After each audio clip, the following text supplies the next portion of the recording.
Chapter 358. June Moxie didn't know that he had really outsmarted himself this time. The relationship between him and Venerable May wasn't like what he had imagined it to be. Not only was there enmity between them, but it was also the kind of enmity that wouldn't rest until one of them was dead. In fact, it was the kind of enmity that wouldn't let go even after 3 lifetimes. Right now, June Moxie was even somewhat proud of himself. Look, there are so many benefits to being handsome. This senior has taken a liking to me at first glance. Surname June? What's your name?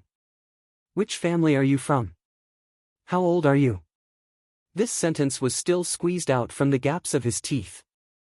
If anyone else were to hear this, they would definitely think that he had taken a liking to this young man and wanted to introduce him to someone. This young man is June Moxie, from the Tianxiang City's June family.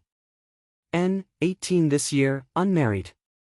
I'm proficient in poetry, martial arts, and military strategy. I know a little bit about the 4 arts, and I've also studied the 100 schools of thought. June Moxie chuckled and put on a carefree and unrestrained appearance as he bragged about himself.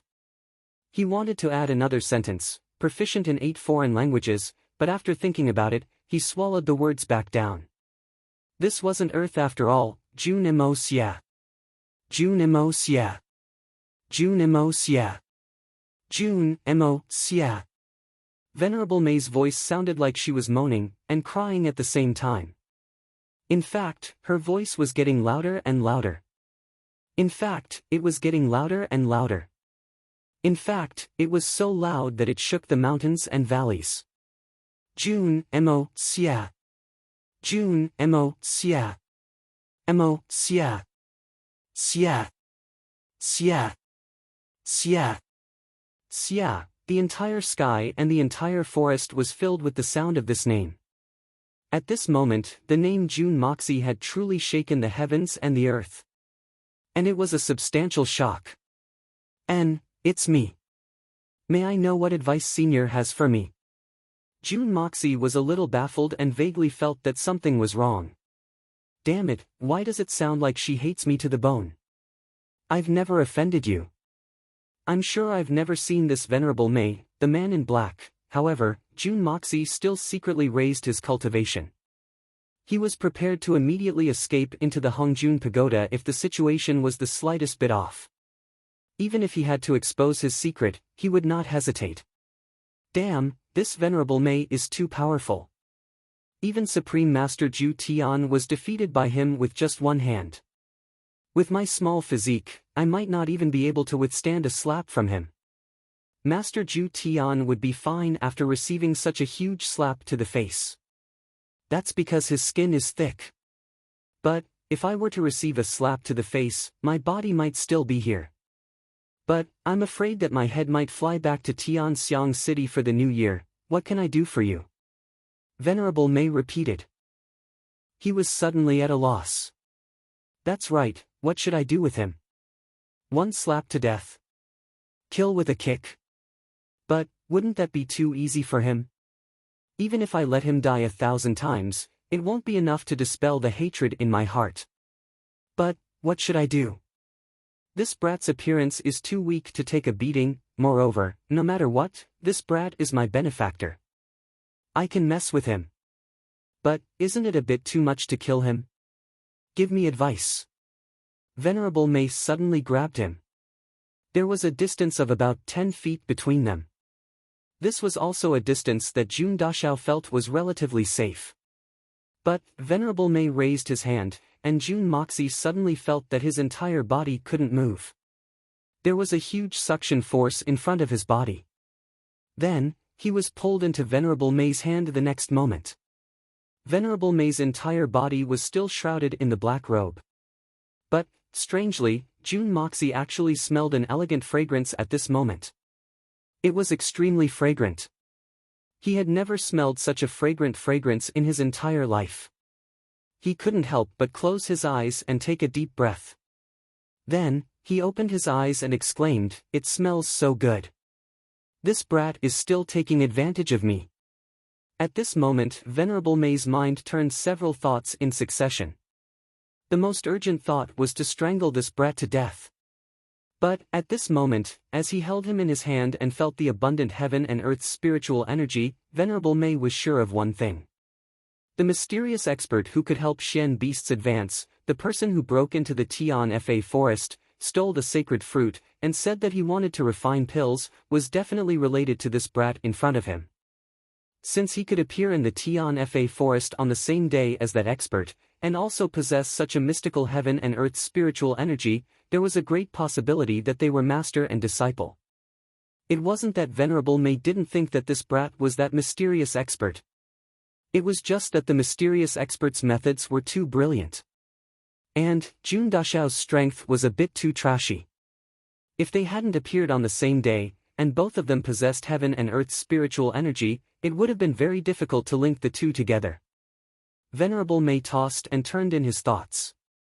He didn't want to strangle this brat to death and let him off easy. But, he also had some misgivings about spoiling the important matter. The Tianfa Beast King's advancement was an important matter of the utmost importance. If he killed this brat, it would spoil the whole thing. Wouldn't he lose the big picture because of a small gain? It would have been fine if he had spoiled the whole thing. But, he could tell from the extent of that mysterious expert's coercion that he didn't care. So, what about the other Beast Kings? Senior? Jun Moxie was keenly aware of the contradiction in this mysterious expert's heart. So, he couldn't help but call out in a probing manner. His voice hadn't even faded when he suddenly received a hot slap in the face. Then, his body felt light and the people on the ground suddenly became smaller. It turned out that they had soared into the sky as if they were riding on a cloud. It turned out that Venerable Mei had thrown him several hundred feet into the air. Moreover, he was still rising like a rocket. Then, Venerable Mei jumped up and chased after him. His black robe rapidly enlarged in front of Jun Moxie's eyes. Then, the crisp sound of slaps resounded one after another. Venerable Mei was slapping him in midair. It seemed as if he was very happy. I won't beat you to death. But, I will torture you as much as I want. Anything is fine as long as I don't beat you to death. Fu *k. Are you sick? Why are you hitting me? Jun Moxie angrily shook his head as he asked. But, he had no choice but to shake his head. The situation wasn't in his favor. One slap after another was ruthlessly beating him in the face. So, he had no choice but to shake his head back and forth. The hitman Jun's mental fortitude was very strong. So, he was able to react in time. If it had been someone else, they would have been beaten senseless. The wind was very strong at high altitudes. And, Jun Moxie's words were almost incoherent. But, what kind of person was Venerable Mei? So, he naturally understood what he was trying to say. Bastard! I've already caught you, and you still dare to talk dirty. I'll teach you a lesson.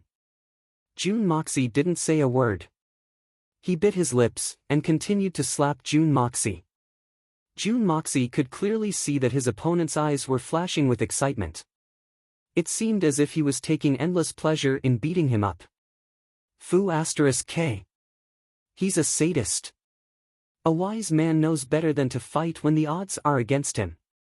Just you wait. I'll get my revenge if I ever get the chance. Jun Dashao's heart stirred.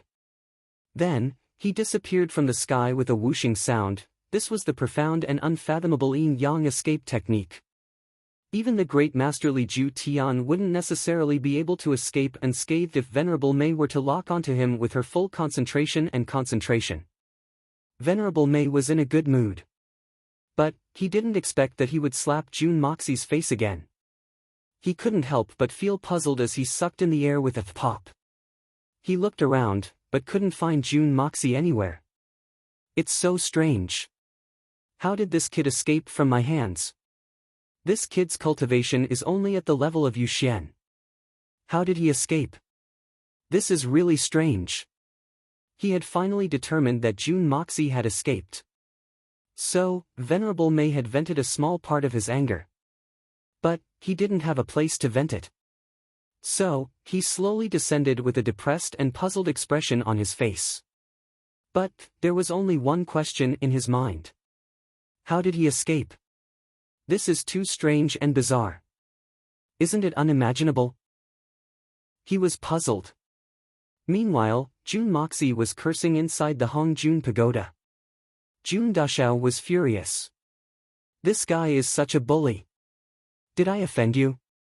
You hit me the first time we met. Do I look so fucking annoying? Did I kill your father? Did I rape your wife? Did I jump into a well with your child? Or did I explode your chrysanthemum? What kind of deep hatred do you have for me? Is there a need to act like this? And, you call yourself the #1 beast king of Tian Fa? Just you wait. I will definitely explode you when you come to beg me for help. This is really inexplicable. Jun Moxie touched his burning face and gnashed his teeth. He had never suffered such a loss in his 2 lifetimes. But, he had been slapped today. The one who had slapped him was a top figure. If an ordinary person had been slapped by Venerable Mei, they might have felt honored. But, Jun Moxie didn't think like that. Isn't your Xian cultivation a little more powerful? Motherfucker, watch me speed up my practice. I'll catch up with you as soon as possible, you sadist. If I don't beat your *SS into pieces, I won't be called Jun Moxie. The battle below had ended by this time. The 10 people of the Silver Blizzard City had formed a sword formation to protect Xiaohan and Mu Shuetong. They had managed to break out of the encirclement even though they were in a very difficult situation. In fact, their injuries weren't too serious either. In fact, they were the side that had suffered the lightest casualties in this battle. However, 2 of the 3 Shenxian experts of the Shui Hun Manor had died. Only one of them had managed to escape. But, he was seriously injured. He had managed to escape because he had used a self-mutilating secret technique. So, his strength would have been greatly reduced even if he had been able to recover. So, it was inevitable that he would have fallen out of the Shenxian realm. As for the remaining 700 people below the Spirit Xian level, not a single one of them had survived. Even the dozen or so Sky Xian experts were no exception. On top of that, only a few lucky ones managed to escape from the various aristocratic families. The rest were completely annihilated. However, Jun Wuyi's team had suffered the fewest casualties. Only 100 of their 300 men had died. So, they still had around 200 men left alive. Moreover, the leaders of the team, including Bailey Luoyun, hadn't suffered a single injury.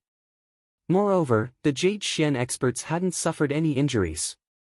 However, they were too tired to fight. Dongfang Wenqing and the others were gasping for breath as they leaned on their swords. The Xian beasts in front of them weren't having an easy time either. They were sticking out their tongues, wagging their tails, and panting heavily. Even if it was just acting, it still required a lot of physical strength. The first round of the battle had officially come to an end. The Tian Fa forest had won. Jun Wui frowned. He didn't feel the slightest bit of joy after surviving a great battle. Nor did he feel the joy of escaping from the deadly siege of the Xian beasts. His tiger-like eyes were full of exhaustion as he looked at the group of people on the hillside. His eyes were filled with deep worry. Chapter 359. In many cases, it wasn't a good thing to show off in front of others. In fact, it could even bring about a fatal disaster because of a moment's glory. Let's not talk about the distant past. Take Bailey Luoyun for example. If his talent wasn't so high, how could he have attracted the jealousy and fear of his entire clan? Even if he had been blinded by the great glory that would have been brought about in the long run, he would still have been eliminated as soon as possible. The tallest tree in the forest would be destroyed by the wind. Jun Wui knew that his nephew was far more talented than Bailey Luoyun. So, his future achievements were bound to be even greater. But it was precisely because of this that he was even more worried. If there were people who were worried about Jun Moxie's future development, it was not impossible for them to eliminate this terrifying threat in the bud. Could it be that the previous disturbance was, because of this? On the hillside. This battle, Tian Fa wins. As the witness, Lei Baoyu announced the result of this battle in a straightforward manner. And this result was something that everyone had seen with their own eyes. "Wait," a voice said with anger. "Our side clearly still has the strength to fight, and not all of our people have died. How can you announce the victory of Tianfa just like that? Jun Wui, you coward, you clearly still have the strength to fight. You're not dead yet, why don't you attack?" The moment these idiotic words left his mouth, everyone's heart was filled with disdain. For someone to say such a thing, calling him an idiot would be too conservative. He was obviously a combination of a retard and a moron. The human allied forces had been scattered in all directions, and each of them had been fighting their own battles. So, they hadn't suffered any losses apart from a few Spirit Xian and Sky Xian experts who had caused some casualties to the Xian beasts. So, their fighting strength had remained at around 80 to 90%. So, they were more than enough to deal with such a battle. Moreover, the human allied forces had been reduced to less than 300 people. So, how could they still have the face to say that they hadn't lost this battle? Not willing to admit defeat?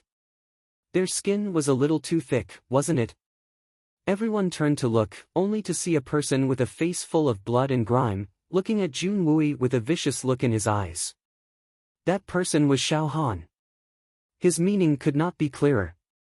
As long as Jun Wui and the others were not dead, it would not be considered a defeat. He would not rest until Jun Wui was dead. Sima Zhao's intentions were clear to everyone. It was clear that they wanted to put Jun Wui to death. Most of the people knew about the case from back then, and they immediately understood that this kid's jealousy was soaring to the heavens, and he was lying through his teeth. He was purely making trouble out of nothing. The ones who escaped first were the ones who hid their tails between their legs like dogs, right? Since you want to fight to the death, why don't you return to the battlefield and show your heroic spirit? A deserter actually dares to shamelessly say that you haven't lost? A lazy voice mocked coldly. It was Jun Moxie, Jun Dashao, who was standing far away from Venerable Mei, rebuking him without restraint. Previously, when he faced Venerable Mei's abuse, he still had a lingering fear. Initially, he did not want to come out, but after hearing Xiao Han's extremely shameless words, he could not help but come out. Moreover, he could clearly feel that although Venerable Mei had abused him, it was obvious that he did not want to kill him, since his life was not in danger. Moreover, he had other more important objectives, so even if it was a risk, he had to come out. Venerable Mei looked at Jun Moxie's sudden appearance, and his eyes lit up. This kid was really mysterious. Just now, he disappeared out of the blue, and now he appeared out of nowhere. Moreover, he had completely escaped from the range of his divine sense. He was really not simple. "Bastard, what are you talking about, you ignorant kid?" Xiao Han was furious. "What did I say? Didn't I say it clearly enough? Your Blizzard Silver City was the first to leave the battlefield before we lost. Desertion is a crime that should be punished with death." Jun Moxie snorted. "Didn't you just say that the battle is not over?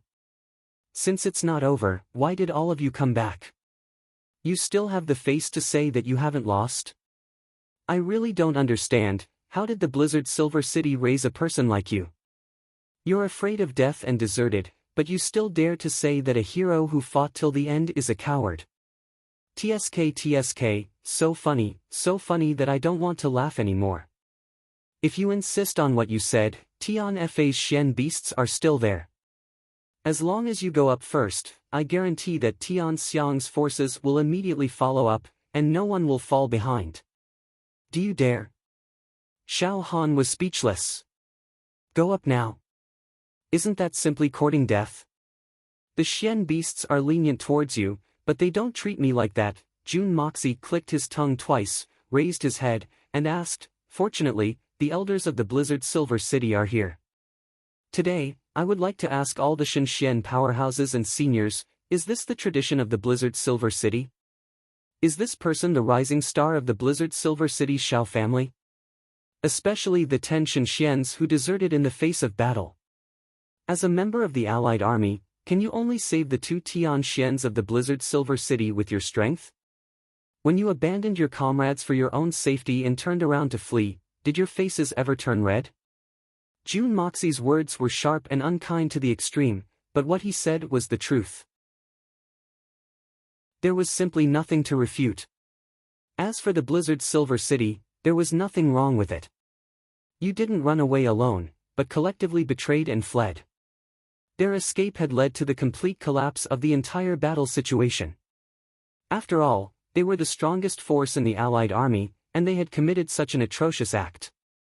Even if it wasn't a tradition, it was still a tradition. Who could refute it? This was only a tradition of the Blizzard Silver City Shao family, and not the entire Blizzard Silver City. But today, they were standing here, and they were representing the Blizzard Silver City. To put it bluntly, even if they let out a fart, it could be said that the Blizzard Silver City had let it out.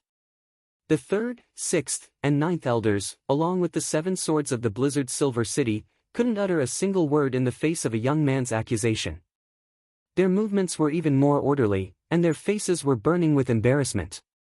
Even if they wanted to get angry, they couldn't get angry, and they didn't dare to say anything. Under the watchful eyes of the crowd, they had chosen to strategically shift. But when their commander was still fighting, they had disappeared. This was clearly desertion. So, there was no room for explanation. What else could they say? To put it bluntly, if this kind of behavior were to occur on a real battlefield, fleeing in the face of battle would be a capital offense. That would have been beheaded. But, it would have been a lenient punishment. Moreover, Lei Baoyu and Buquang Feng were the 2 great masters of the previous generation. Moreover, these 2 were the representatives of the Hermitage. In fact, it was obvious that they were siding with Jun Moxie.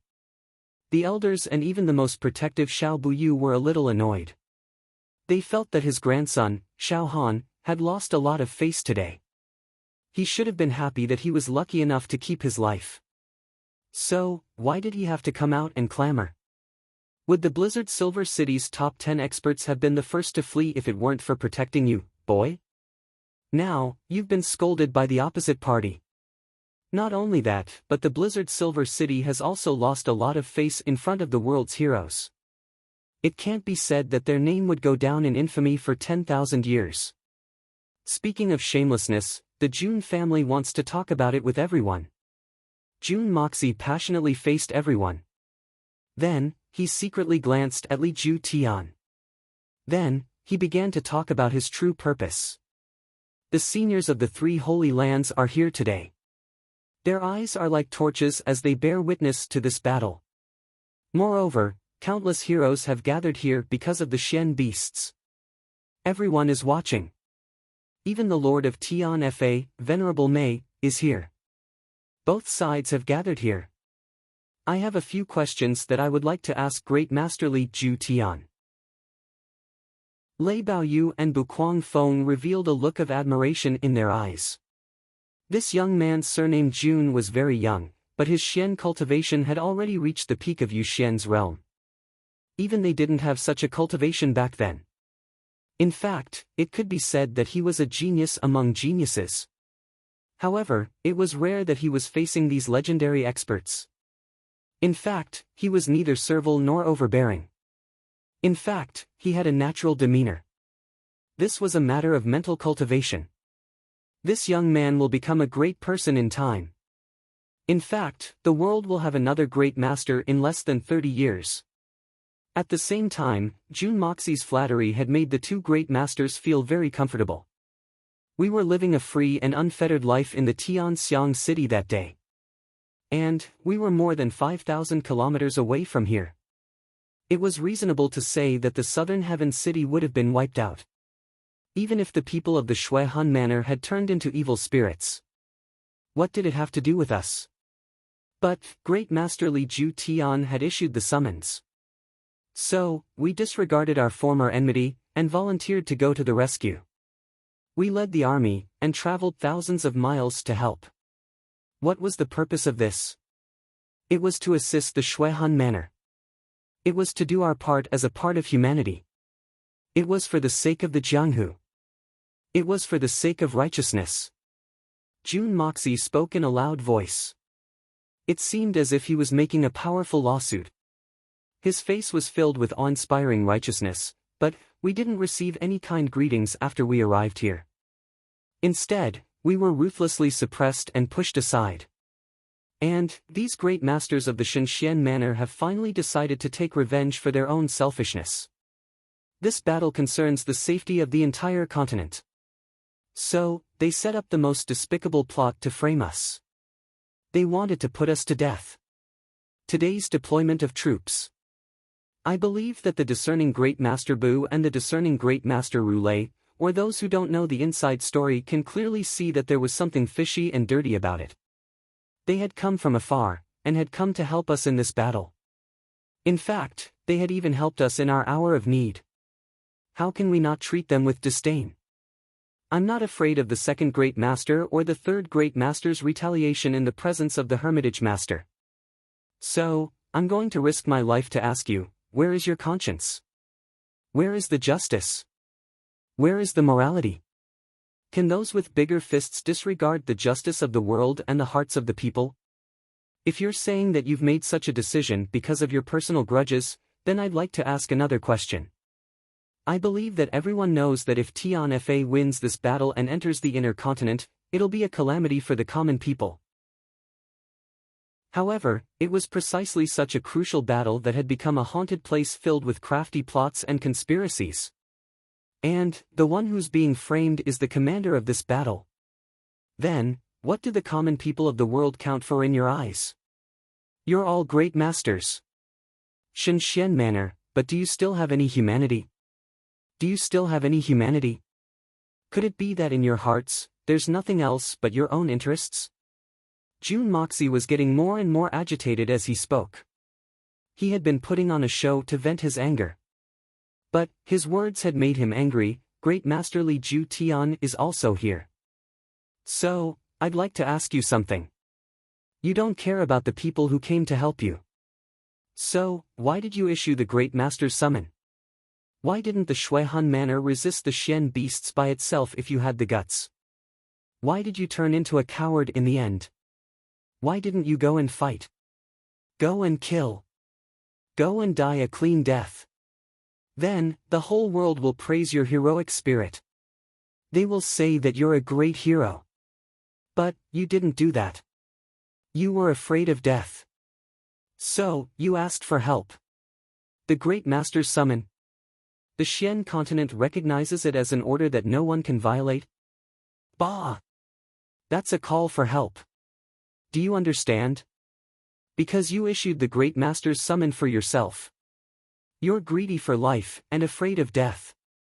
There have been countless great masters in the Xian continent in the last 10,000 years. But, Li Ju Tian, you're the second great master who's afraid of death. But, you can be said to be the first person in the entire universe. You may not be the last person in the future, but you're absolutely unprecedented. The most cowardly great master. Our forces are the weakest in this war. But, we haven't retreated. So, aren't we the ones who have persisted until the end? The warriors of the great families haven't retreated either. They've spilled their blood on the ground. But, the ones who have run away are the ones who started this war. The ones who issued the Great Master's summon are the people of the Shuihan Manor and the Silver Blizzard City. Moreover, they're the strongest ones.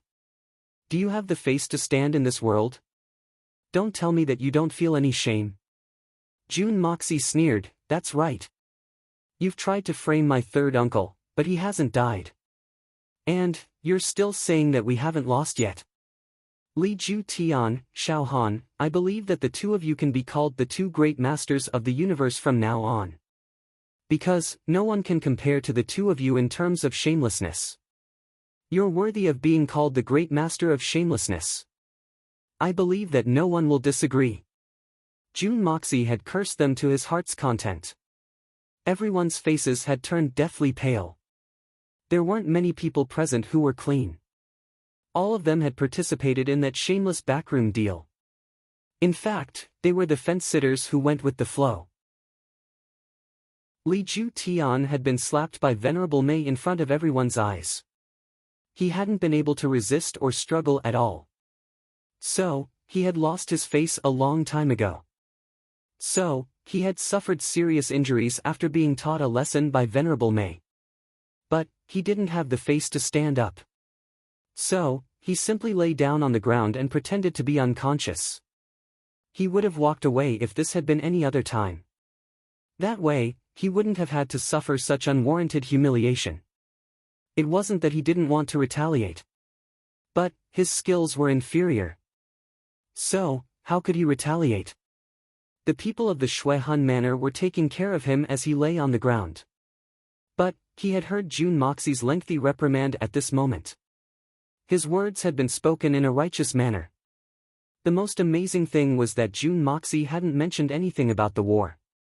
He hadn't mentioned why Tian Xian and the Earth Xian experts had died. And, many of the Shen Xian experts had also died. So, why hadn't Jun Wui and the Yu Xian experts been defeated or killed? Instead, they had acted as victims. Then, they had started to reprimand the righteousness of justice.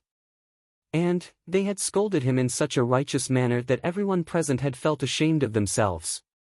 They hadn't dared to refute him. In fact, they had even started to sympathize with Jun Wui. Lei Baoyu and Buquang Feng were included among them, these two senior supreme martial artists.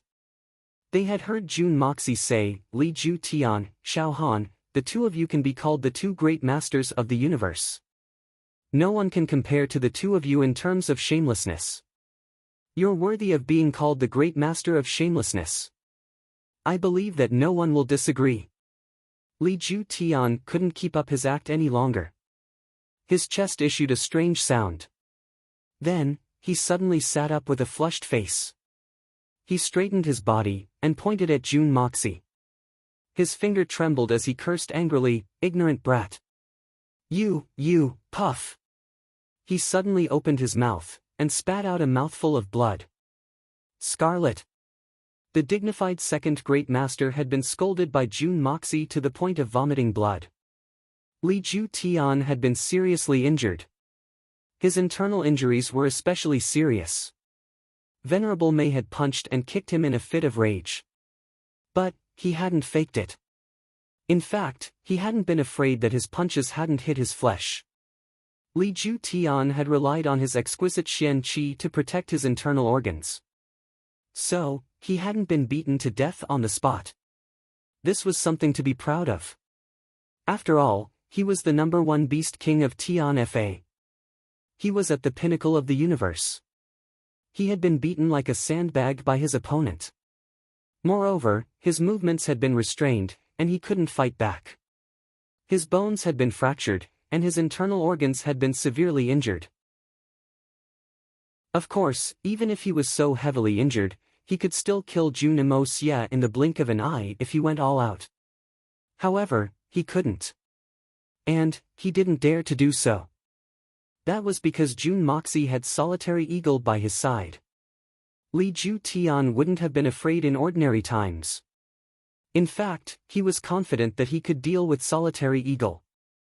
But, he was worried that Solitary Eagle would take advantage of this opportunity to deal with him. Furthermore, the people from the elusive land of immortals were here as well. Who was right and who was wrong? How could they not interfere?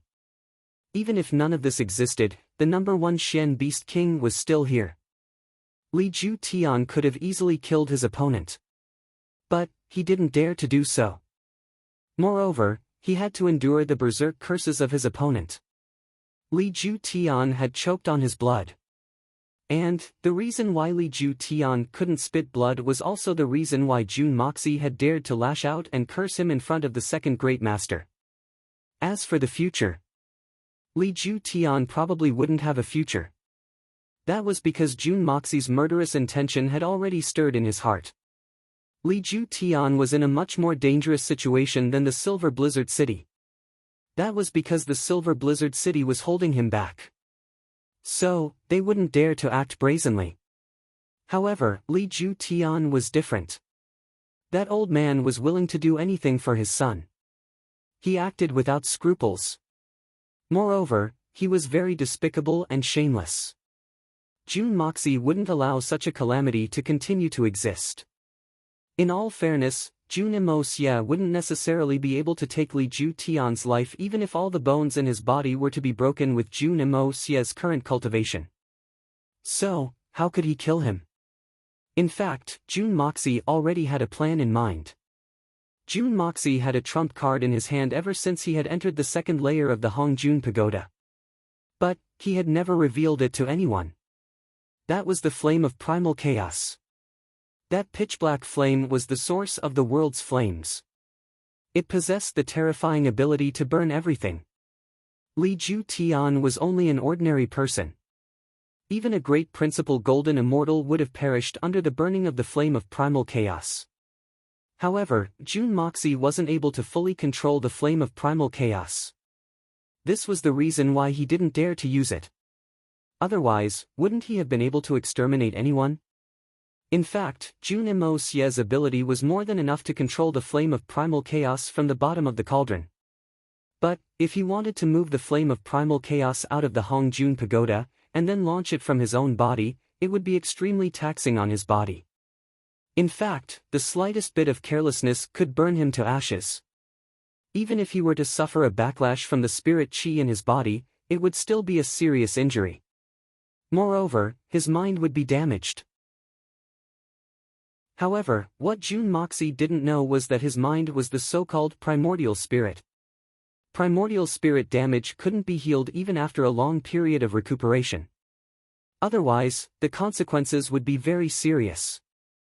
So, it couldn't be used unless it was absolutely necessary. However, Jun Moxie had no other choice. This was the most critical moment of his life.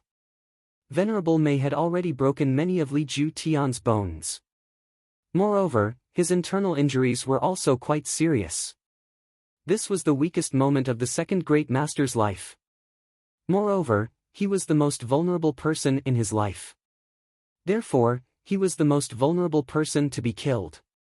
So, it was very likely that Jun Moxie and the Jun family would be the ones to suffer if Li Ju Tian was allowed to recover. Li Ju Tian wouldn't have let Jun Wui and the Jun family off even if Jun Moxie hadn't gone all out and cursed Li Ju Tian. Almost one-third of the Shui Han Manor's strength had been lost. In fact, 3 of the Shen Xian experts had been killed.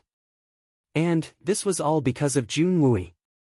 And, Li Ju Tian had been beaten up by Venerable Mei because of Jun Moxie. Jun Moxie couldn't be blamed at that time. But, he was the cause of the incident. Especially the second time.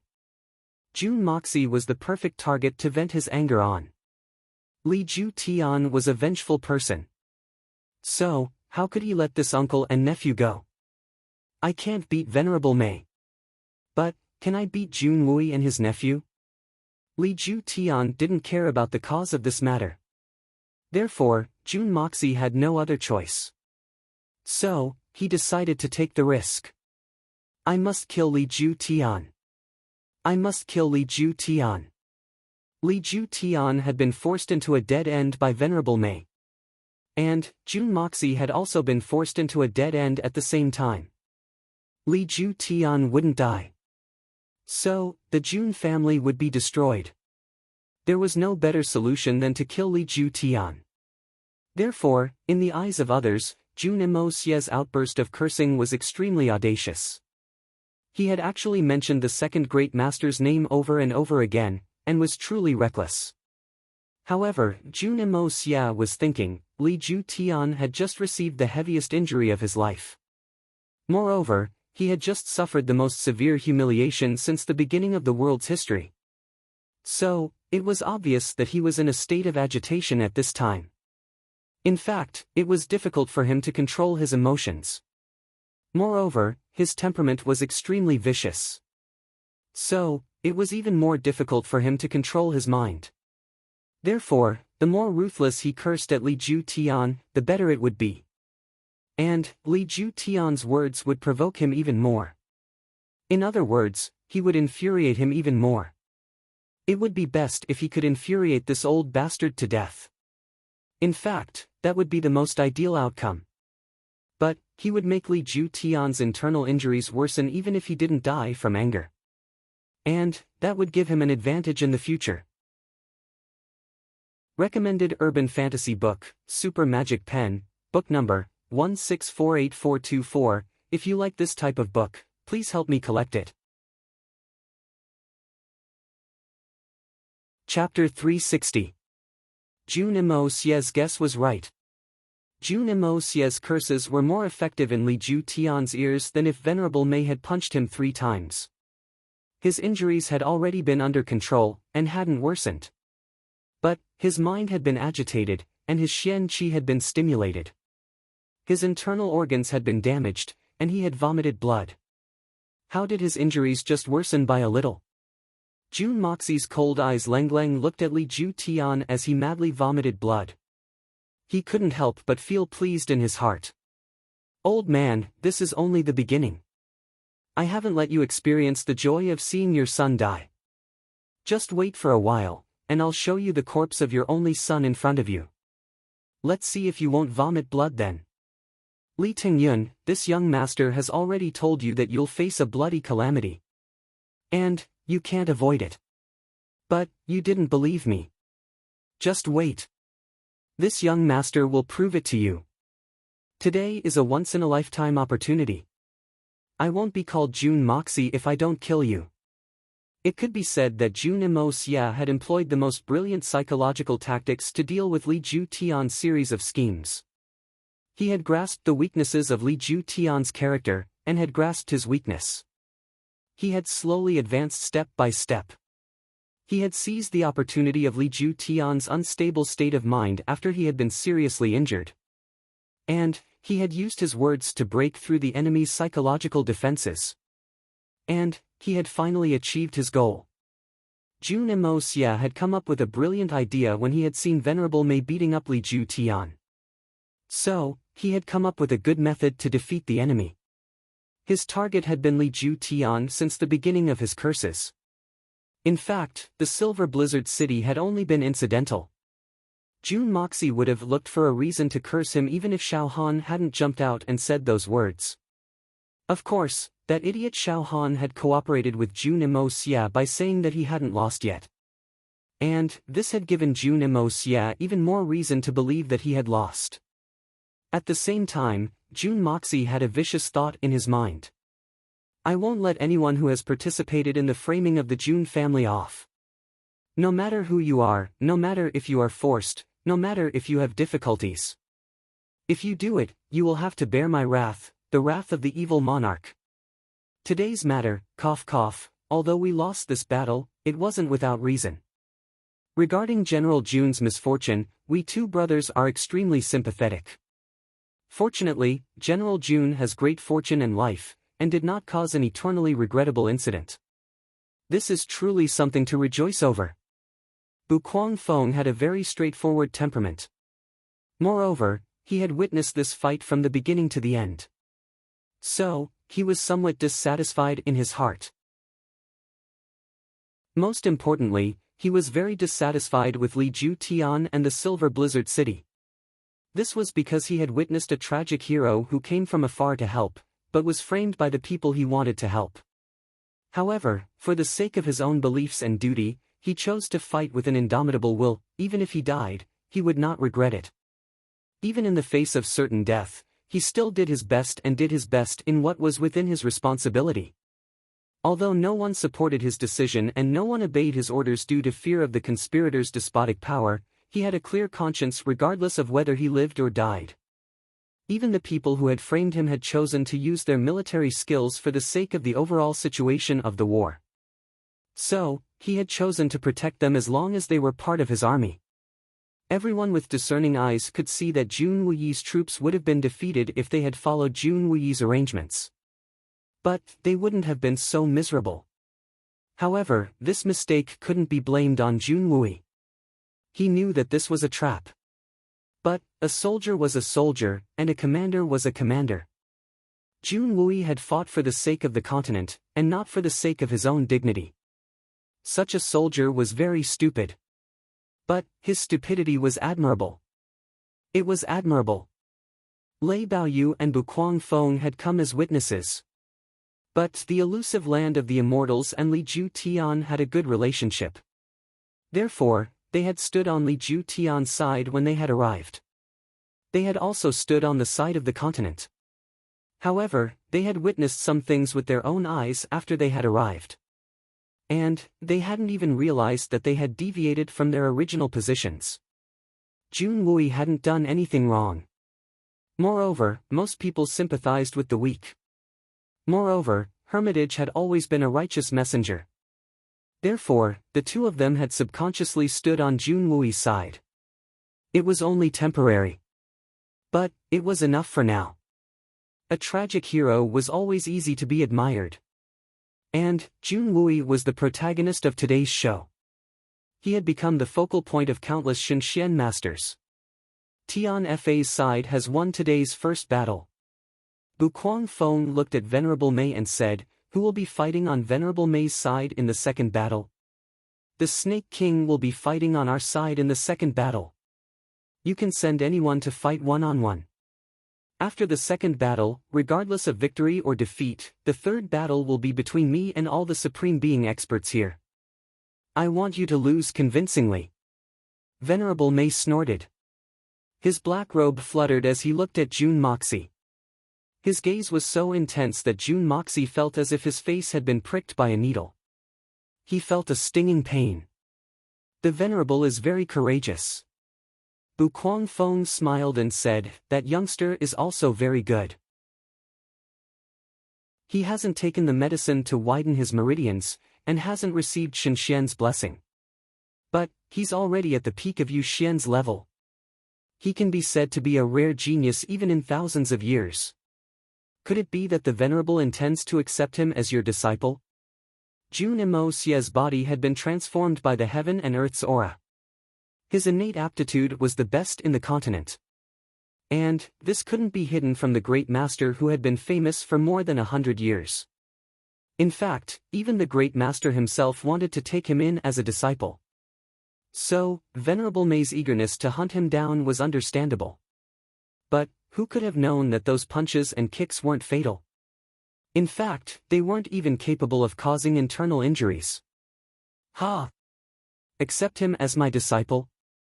Venerable Mei's eyes flashed. He suddenly smiled and said, "You've seen through me. Not bad. I do have this intention. Accept him as my disciple. Doesn't that mean that I can torture this hateful guy justifiably? Torture every day and night, anytime and anywhere." This was the first time that Venerable Mei felt at ease after seeing Jun Moxie. Congratulations to Venerable Mei for getting such a good disciple. I believe that another Supreme Master will appear in Jianghu in the future. Bu Kuangfeng's tone was full of regret and envy. He believed that if a peak expert like Venerable Mei wanted to accept him as his disciple, wouldn't that Jun Moxie be crying and begging to accept him? There was no need to consider this matter. Well, it is indeed worth congratulating. Venerable Mei's words had a double meaning as he said in a heavy tone. "I don't need to deal with him now." Humph humph humph. Venerable Mei let out a long whistle after he finished speaking. Both sides withdrew their troops. What made people speechless was that both sides seemed reluctant to part. Zuanmu Chao Fan, Xikong and Yi, and Dongfang Wenqing waved their hands. The Xian beasts in front of them also politely waved their front paws. Then, they wagged their tails and retreated. This extremely harmonious scene between man and beast left most of the people on the hillside dumbfounded. Those who had escaped with great difficulty had tears streaming down their cheeks. That brat Jun Imo Xie had been shouting about being wronged a moment ago. And, he had been scolding people to gain sympathy. But, you guys had only been putting on a show for half a day. In fact, not even a single strand of hair had been messed up. But, we had been fighting with our heads in our hands. Xiao Han almost vomited blood. He pointed his trembling finger at Jun Moxie. He said in grief and indignation, so you were colluding. Despicable, your mother's fart. Who can be more despicable than you when it comes to being despicable? Jun Moxie rebuked mercilessly, "Which eye of yours saw us colluding? That's called etiquette. Do you understand? We had fought for such a long time. How could we not have any feelings? What's wrong with waving at each other? What's wrong? You still have the face to say that? Xiao Han was indignant. You actually, only a few people died, and you actually have feelings for each other. How can you be so shameless? T. Only a few of our people died? Bah, at least half of our people died. But, what about you? Not a single one of you died. You still have the face to say the word shameless in front of me? June Moxie glared at him. He was equally indignant. Those are human lives. Don't you know that human lives are precious? Do you know how much I have to pay for the funeral expenses? It's an astronomical figure. Astronomical figure? Funeral expenses? At this time, this fellow was still thinking about this. You. Xiao Han couldn't catch his breath. He stammered for a long time and almost fainted from anger. You're making slanderous accusations. You're the one who was afraid of death. You actually want to frame us for colluding. Have you ever seen a man colluding with a tiger? Why don't you go and collude with one of us? June Moxie was not going to let it go. He stomped his feet and cursed. I look down on people like you the most. You don't have any achievements and yet you're jealous of others' achievements. You. How can you say that? How can you be so shameless? Xiao Han roared and suddenly fell to the ground. This time, he really fainted from anger. Everyone looked at each other. We don't know how you guys colluded with each other. However, everyone knew that there was definitely something fishy going on.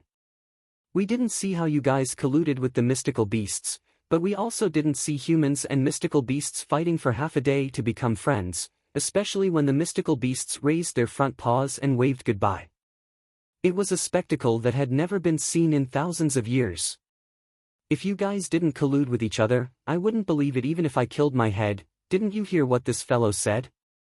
If anyone suspected, they could go and collude with one of them to see. Was this something that could be easily colluded with? If it could be easily colluded, everyone here would have been treated the same way as Yunbi Chen, colluding with a large group of level 9 mystical beasts? How was this colluding? They were clearly going to deliver food. The mystical beasts had just fought and were exhausted. Their bellies were deflated. I haven't lived enough yet. I just escaped from the encirclement and was almost torn to shreds. Do you still want to go? I'm currently in Jihen. My flight is tomorrow morning. I've been working overtime for the past few days. I've finally finished writing the 20,000 words for the past 3 days. I'll set the time to upload them later. The time will be 18 and 20 o'clock at night. This was the first time I was participating in Chidian's activities. I had no experience. Although I brought a notebook with me, I didn't know if I had time to write in the past few days. I wasn't sure if I could calm down. However, as long as I could write, no matter how much I wrote in the past few days, it would all explode on the 31st. Chapter 361. Sikong and Yi and the others had already arrived at this time. They heard June Moxie's words from afar. Sikong and Yi turned around and smiled at Duanmu Chao Fan. He then exclaimed in admiration, "This boy's shamelessness reminds me of you in the past." Duanmu Chao Fan was furious. He grabbed him and said, I.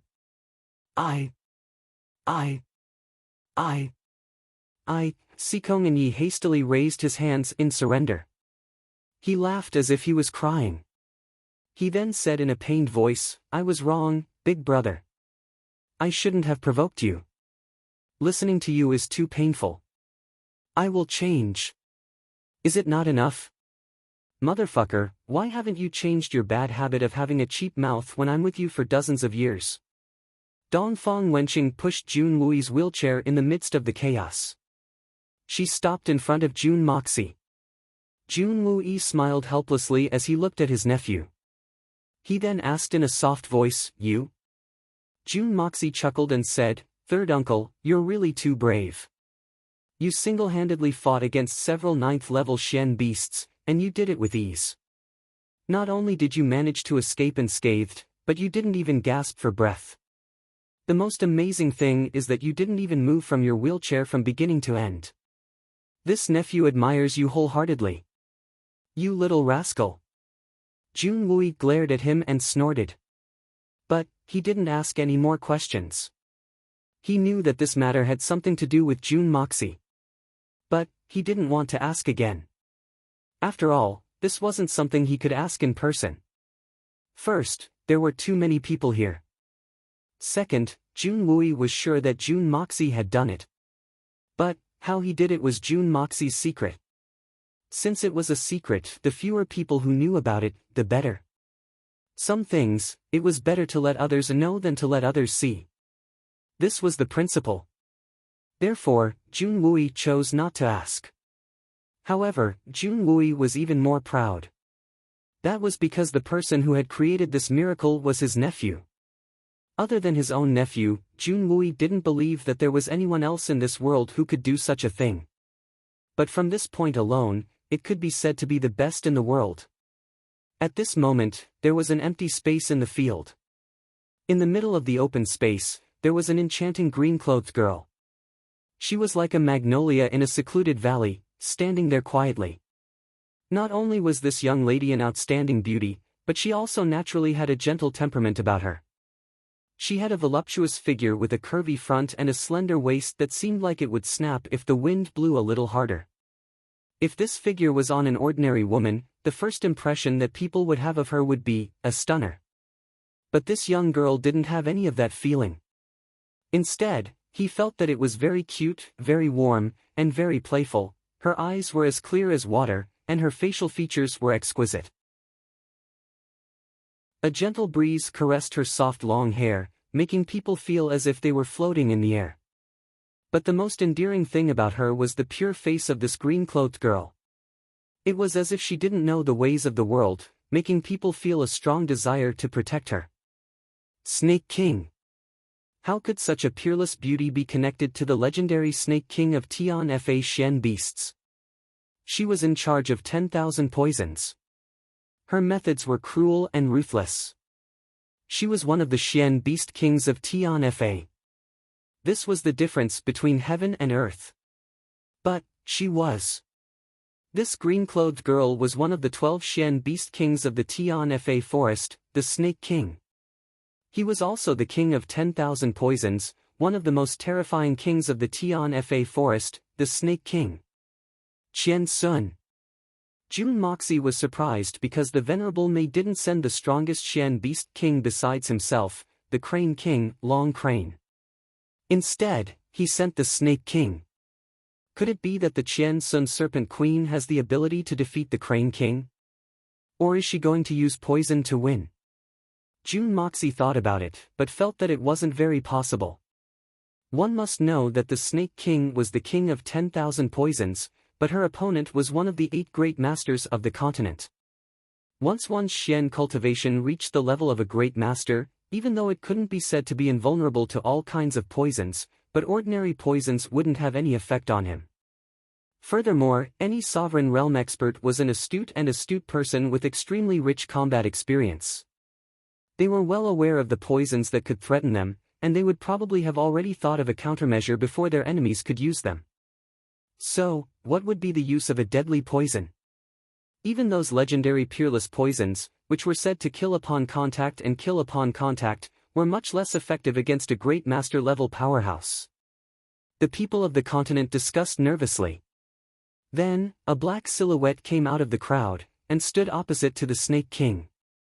Jun Moxie hadn't expected that the continent would send the cold-blooded great master Lei Wu Bei.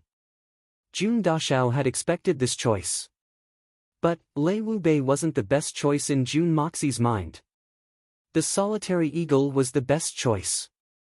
The most advantageous thing in a decisive battle against an opponent who was poisoned was to end the battle as quickly as possible. Moreover, the more agile the opponent was, the better.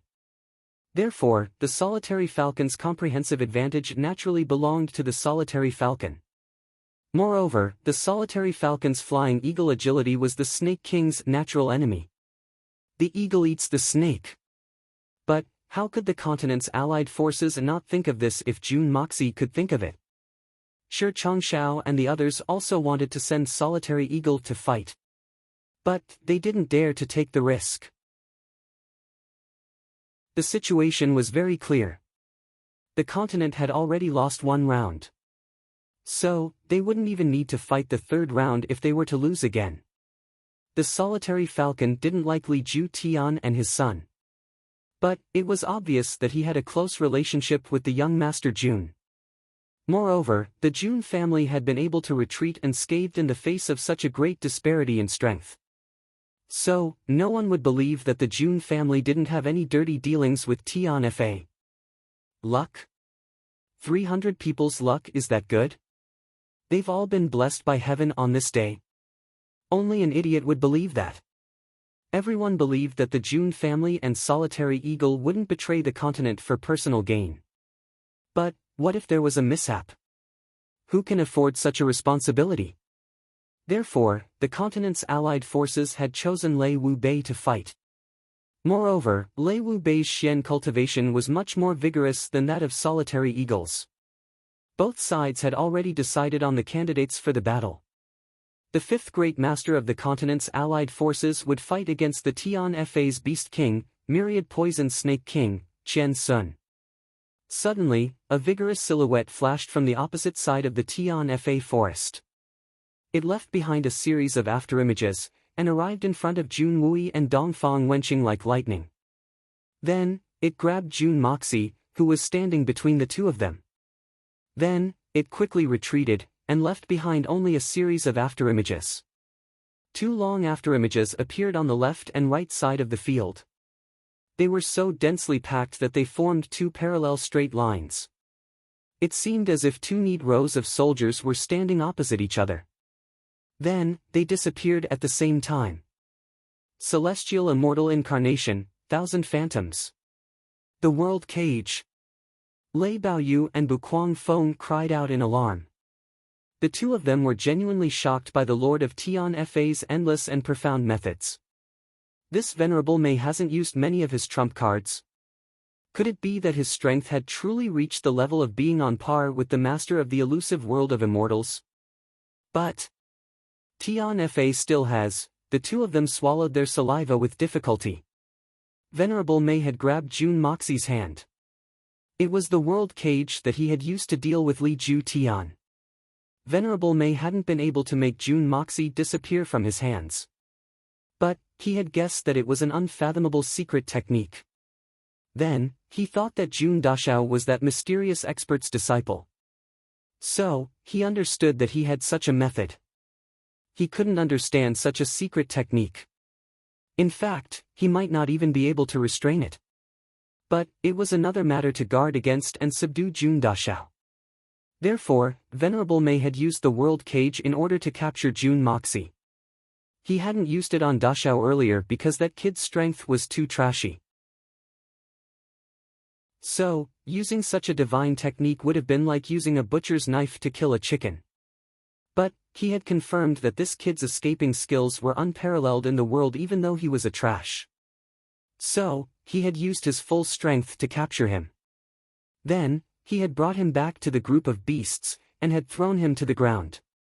Jun Moxi's buttocks ached with a puff sound. Fortunately, there were no stones on the ground. Otherwise, he would have exploded. Jun Wui raised his eyebrows. Dongfang Wenqing hurriedly whispered in his ear. The one who attacked just now was the Lord of Tian Fa. He must have taken a fancy to Mo Xie's extraordinary aptitude. I also heard that he intends to take Mo Xie as his disciple. This is a blessing for Mo Xie. So, don't be impatient. Jun Wui nodded. But, his eyes were filled with worry. But, he was also clear that he was completely powerless against the Lord of Tian Fa. He could only pray for his nephew's good fortune. No one would have thought that Venerable Mei would suddenly make such a move. Even Jun Moxi hadn't expected it. By the time he reacted, he had already discovered that he couldn't move his entire body. So, he decided to use his mind to escape into the Hongjun Pagoda to escape from the enemy's grasp. But, he was surprised to discover that his body couldn't move even a single inch even though his spirit sense was still connected to the Hongjun Pagoda. What a tragedy! In Venerable Mei's heaven and earth cage that could seal the heaven and earth spiritual chi, Jun Moxie had returned to the original state of the first level. Only his consciousness could enter, but his body couldn't. Jun Moxie's heart was filled with hatred. This damned old bastard keeps messing with me. What is his intention? How did I offend him? Is there a need to be so unforgiving? Is he addicted to torturing me? Is he really a sadist? But who do I think I am? There are so many Supreme Shinxian here. Which one of them wouldn't have a greater sense of accomplishment than me? Why did he pick me? Jun Moxie couldn't figure it out. Be obedient. Sit still and don't move. Otherwise, you will suffer. Venerable Mei kicked his butt from behind. His position was right behind Jun Moxie's back. So, no one would be able to see him move his leg. Jun Moxie took a vicious kick, and the pain pierced through his heart. But he didn't move, and the expression on his face was still a smile. Chapter 362. Venerable Mei's heaven and earth cage was truly an unfathomable technique. I want to move, but I can't. Jun Moxie cursed in his heart, smiling as he sat in front of Venerable Mei. In the heaven and earth cage, even the muscles on his face couldn't be moved. Bang, bang, bang. 3 consecutive kicks landed on his buttocks. Jun Moxie cursed in his heart, almost exploding with anger. Are you addicted to kicking? You old pervert. What he didn't know was that Venerable Mei was pouting under her veil, muttering to herself, I'll let you twist my buttocks every day. Rub again. Rub again. I'll let you rub again.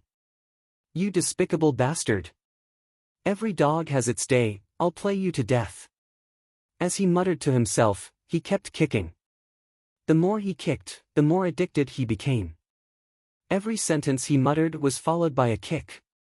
The battle between Snake King and the cold-blooded Venerable had yet to begin, but Jun Moxie's buttocks had already become round and swollen, almost transparent.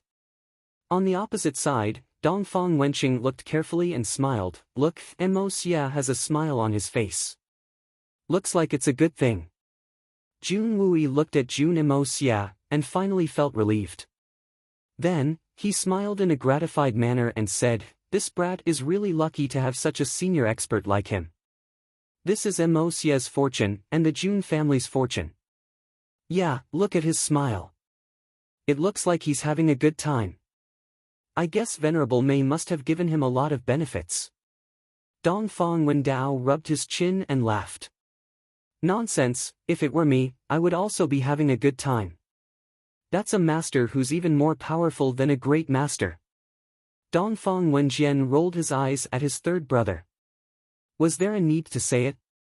How could a young boy not be happy when he was treated so well by a peerless master?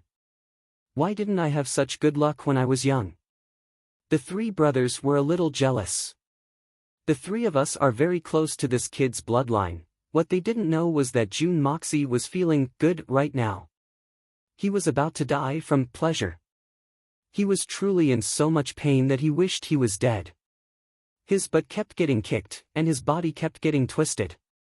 His entire body was already covered in bruises, but even though he was in so much pain, he couldn't even put on a crying expression. If his uncles knew that Jun Moxie was having such a good time right now, they would not be jealous anymore. Jun Moxie clearly felt that his buttocks had swelled up like a balloon in a short period of time, doubling in size. Moreover, this trend was still developing. Is this still a fucking ass? It was like a hot air balloon. Brother just sat on the ground, and slowly, I actually felt like I was sitting on a bench. I'm getting taller. Right at this moment, there was movement in the surroundings. The cold-blooded great master, Lei Wubei. Qian Sun Serpent Queen's voice was exceptionally clear and melodious. It even had a trace of gentleness to it. She innocently blinked her big eyes as she asked in a very curious and naive manner. Her demeanor and her movements were clearly that of a young girl who didn't know much about worldly affairs. She was shy and afraid to greet a stranger. The onlookers had an impulse to go up and pat her head. They would praise her, "Good little girl, don't be afraid. Brother will buy you some candy." However, Lei Wu Bei didn't dare to think like that. The Xian cultivation of the other beast kings couldn't be compared to the 8 great masters except for the venerable Mei of Tianfa. But the reason why they were able to share the same fame as the 8 great masters of the continent was that each of them possessed an extremely powerful body. An ordinary blow was like an itch to them. His incomparably tyrannical body was enough to keep pace with the 8 great masters even if his Xian qi was slightly inferior. In addition, he could use his sneaky and insidious methods. So, it was very likely that he would fail miserably today. The little girl in front of him looked delicate and delicate. She seemed so fragile that she couldn't even withstand a single blow. She looked like a bag of water. However, Lei Wu Bei knew very well that this little girl was actually a snake king. Moreover, she was the most insidious one in the Tianfa forest. His fist wouldn't even redden if he were to hit her body. But, would he dare to take a direct hit from her? Is this the Snake King? I've heard a lot about you. Lei Wu Bei acted as if he was facing a formidable enemy. He turned his hand, and a cold light flashed in his hand. It was a strangely shaped serrated blade. One side of the blade was as clear as the autumn waters. It flickered with a cold light. It was obviously a sharp weapon that could cut through iron like mud. The other side was crisscrossed with dense serrated teeth. This was a sharp weapon, but it was also a lethal weapon. Jun Moxie finally understood as soon as he saw this weapon. The reason why Lei Wu Bei had been allowed to step onto the stage wasn't just because he had no other choice. It was because of his treasured blade. Lei Wu Bei's treasured blade could deal with the Xian beast's impenetrable thick skin. So, it was obvious that Lei Wu Bei's treasured blade had a very strong destructive power. Especially that serrated blade. It was an excellent way to deal with the Snake King. The Qian Sun Serpent Queen stood there in a delicate and timid manner. She looked delicate and pitiful. She seemed surprised as she called out, "Great Master Lei, how can you be so heartless when faced with such a terrible weapon?" She raised her hand to cover her mouth as she spoke. It seemed as if she was about to turn around and run away. Jun Moxie could only move his eyes. So, he naturally wanted to make good use of them. He could see at a glance that the Qian Sun Serpent Queen's clothes fit her slim shoulders. He was a true pillar of support. The Snake King's offensive didn't stop there. Instead, it became even more ferocious. Suddenly, her slender body soared high into the sky. She danced gracefully in the midst of the sea of green. She looked like a fairy who had stepped on the boundless waves of the Milky Way as she soared high into the sky. She gently flipped her lily-white hands, and countless cold stars flashed. Then, more cold stars suddenly appeared, and sprinkled towards Lei Wu Bei from all directions. However, the Snake King's face remained pure and flawless as she sprinkled the cold stars with her lily-white hands. In fact, she seemed to be overflowing with interest. It seemed as if she was playing a game that she would never get tired of. It seemed as if she hadn't realized that the cold stars she had sprinkled were enough to poison the ground beneath her feet. Lei Wu Bei was no longer stubbornly defending himself. The cold-blooded Master Lei Wu Bei finally brought out his trump card in the face of the Snake King's torrential offensive. A muffled whistling sound was heard as the long blade crisscrossed in a crisscrossing manner. The blade's aura was awe-inspiring. It carried an extremely vast and majestic force. A silver-white wave slowly rolled out from the center of the sea of green. It rolled and surged endlessly. The great masters who were watching from all sides started to use their Xian Qi to defend themselves the moment the blade's aura soared into the sky. They firmly protected their own areas. Otherwise, Lei Wu Bei's blade's aura would have penetrated their defenses, and would have cut a path of blood into the crowd behind them. It would have been like a ferocious dragon crossing the river. Their own people would have lost a lot of their own people before they could even hurt anyone. Lei Wubei occupied the geographical advantage and launched a counterattack. However, the Qian Sun Serpent Queen was firmly in control of the air. Her delicate white feet were getting more and more urgent. The expression on her face had gradually changed from a relaxed and playful expression to one of calmness and seriousness. She brandished her jade-like arms, and the cold stars fell down with a rustling sound. In fact, they had joined together to form a single wave of cold light. The scene of the fierce battle was very pleasing to the eye. The silver-white waves continued to appear in the middle of the sea of green. Waves of cold light continued to sprinkle down from the sky. This was a beautiful scene. Anyone who saw this scene would feel relaxed and happy even though they knew that there was a heavy killing intent in it.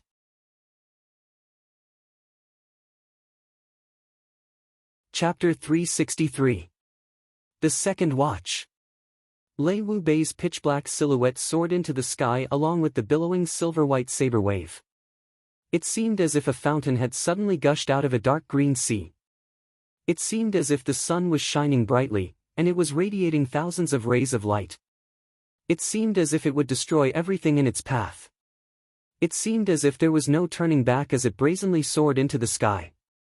The real decisive battle has officially begun. Someone said in a low voice. Everyone present focused their attention at the same time and looked over without blinking. Jun Moxie's eyes were solemn as he looked at the battle. He had even forgotten about the pain he was feeling. The Snake King and the cold-blooded Great Master had changed their moves. They had advanced and retreated. They had dodged and turned around. They had been slowly replayed in his mind.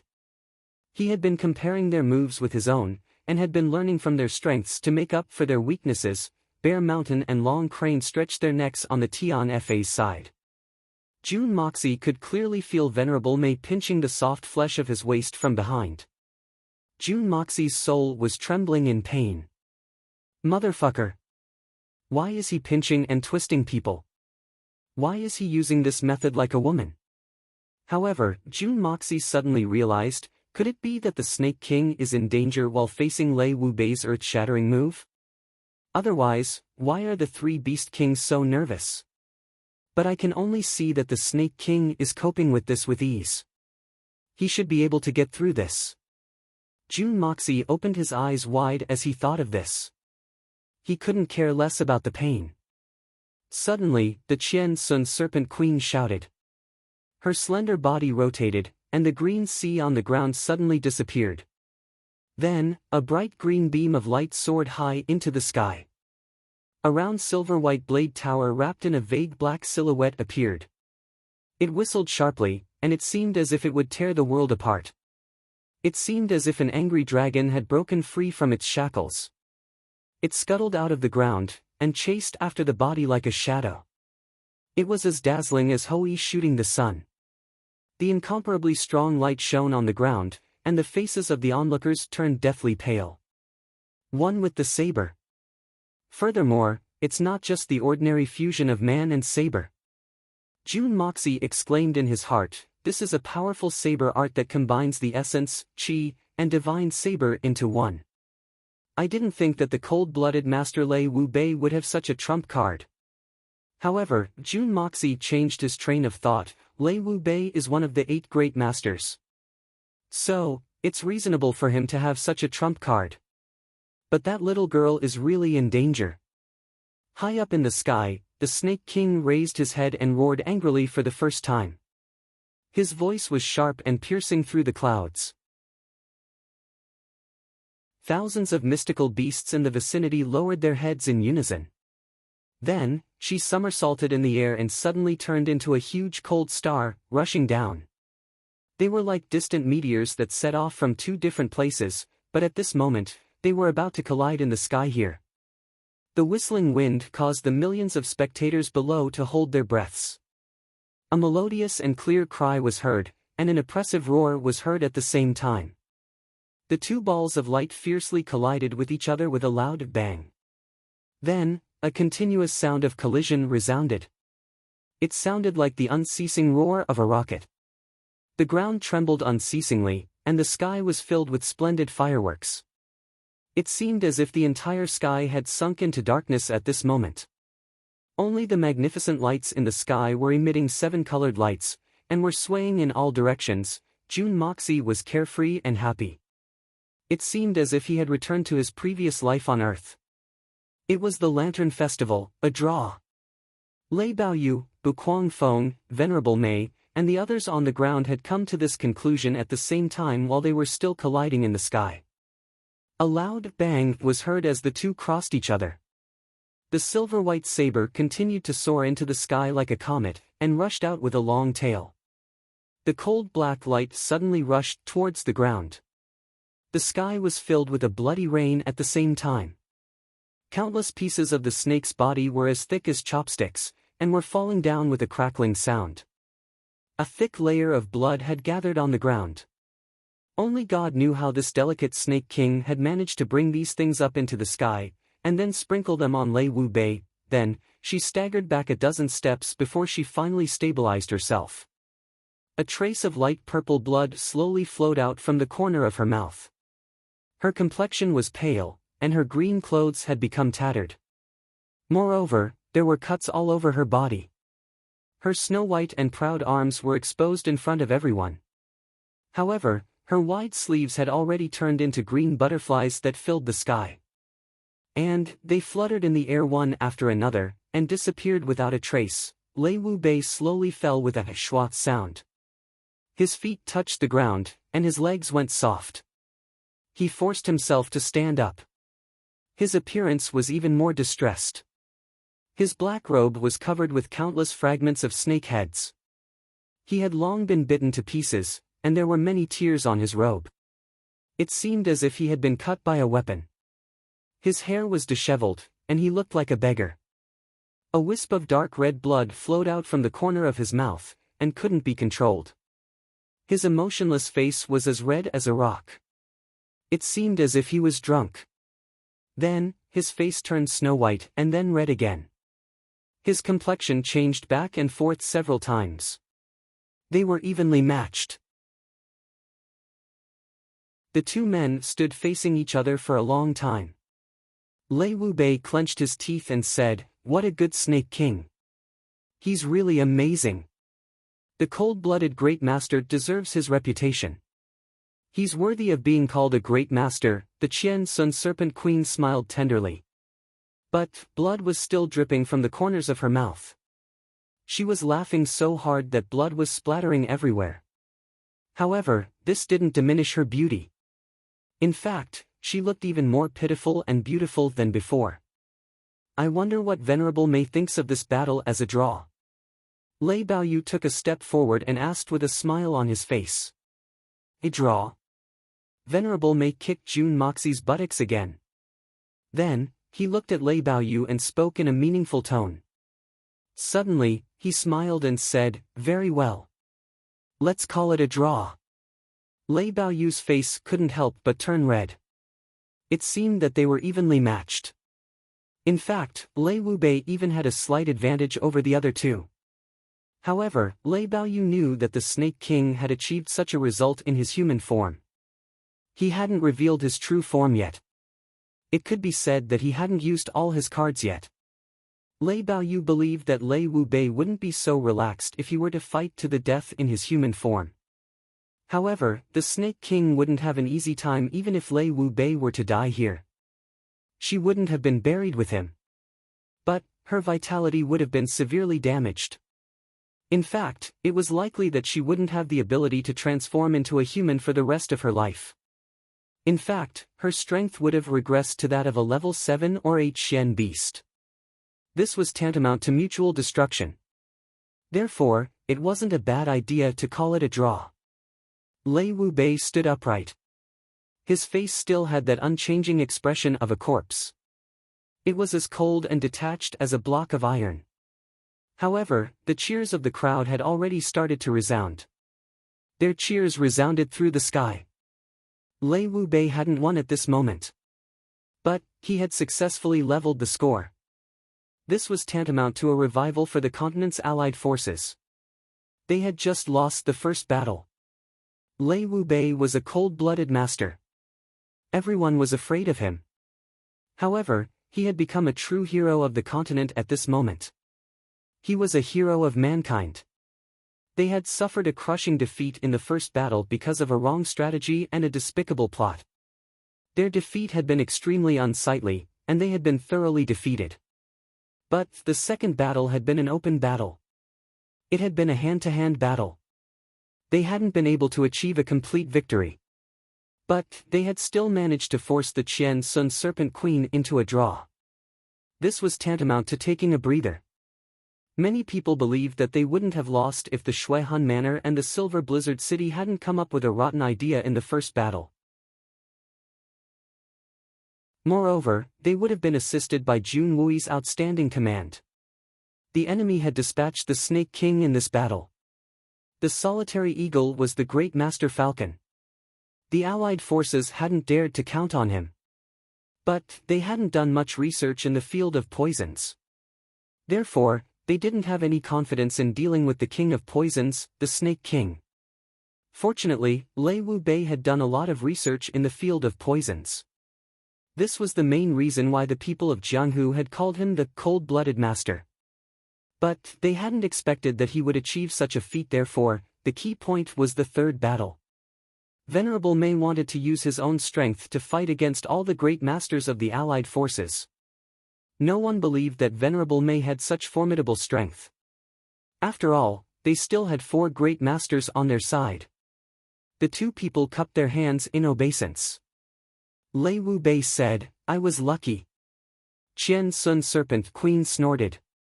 Then, she turned around and walked away. It seemed that she was brooding over the fact that she hadn't achieved the victory she had expected. Lei Wubei smiled faintly as he slowly walked back. His arm trembled slightly. He was well aware that his treasured blade had been bent. In fact, there were many fine cracks on the blade's body. It could still be used. But, it wouldn't be able to deal with a great master-level battle. Qian Sun Serpent Queen was extraordinary. She had used her strange hidden weapons, and they were either dead or alive. Moreover, they were filled with deadly poisons. It was a headache-splitting headache. These two people seemed to have sustained serious injuries on the surface. But their injuries weren't serious. In fact, they didn't even affect their ability to fight. In fact, the two of them were well aware of what was going on. In the last move, the two of them had chosen to move away from each other to maintain such a situation. However, if they were to continue, it would only result in mutual destruction. Therefore, although the two of them were somewhat unconvinced, they both heaved a sigh of relief in their hearts. The ground, which was originally green and gritty, had already turned black, and there were small potholes all over the place. Moreover, some places were still emitting white smoke as they slowly continued to sink. Nothing would be able to grow in this area for at least 100 years. The Snake King's poison was indeed the best in the world. A silhouette flashed, and Venerable Mei appeared in the middle of the field. She then spoke in a loud voice, "This is the final battle to decide the winner. All the great masters on the other side can come out now." Lei Baoyu was about to speak. But, he swallowed his words and smiled bitterly. However, everyone had a feeling that Venerable Mei's spirit was different this time. He had been somewhat manic and unstable a moment ago. But now, he was calm and composed. It was as if he had become a Buddha. His face couldn't be seen, but the aura around his body had calmed down a lot. Jun Moxie touched his buttocks on the sidelines and cursed. This big brother's buttocks became 4 times bigger in exchange for this achievement.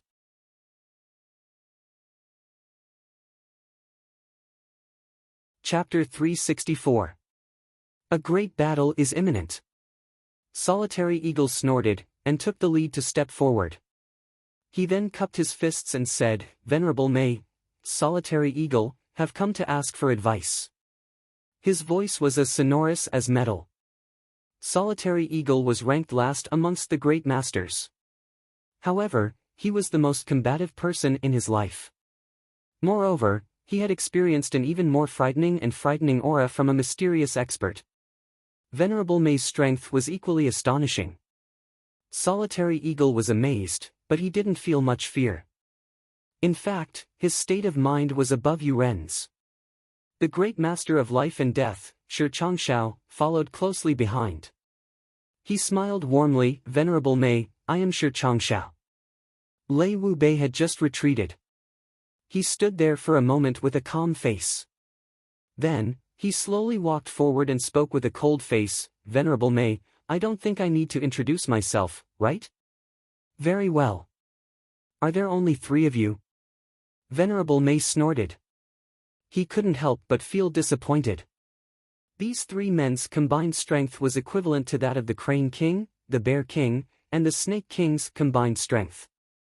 In fact, they were even weaker. So, they weren't a match for Venerable Mei. In fact, they could barely contend with him. "Wait! This old man will also participate in this battle." A sorrowful and indignant roar resounded. Li Ju Tian trembled as he stood up. Li Ju Tian had sustained serious injuries. But, he was still one of the 8 great masters. He had endured the humiliation, and had endured the pain. He hadn't left just for this moment. Li Ju Tian only had this one opportunity to regain his reputation against Venerable Mei. In fact, it might even be his last opportunity to redeem his reputation. He could only rely on the strength of the other 3 great masters to defeat Venerable Mei in one fell swoop. Only then could he wash away his shame. In fact, he could even go one step further. Li Ju Tian knew that it would be impossible for him to fight alone if he missed this opportunity. Therefore, he had received serious injuries. Many of his bones had been fractured, and his internal injuries weren't light either. However, he had managed to restore his broken bones to their original positions during the fight between the Snake King and Lei Wu Bei. Then, he had forcibly activated his self-mutilating secret technique, the art of defying the heavens.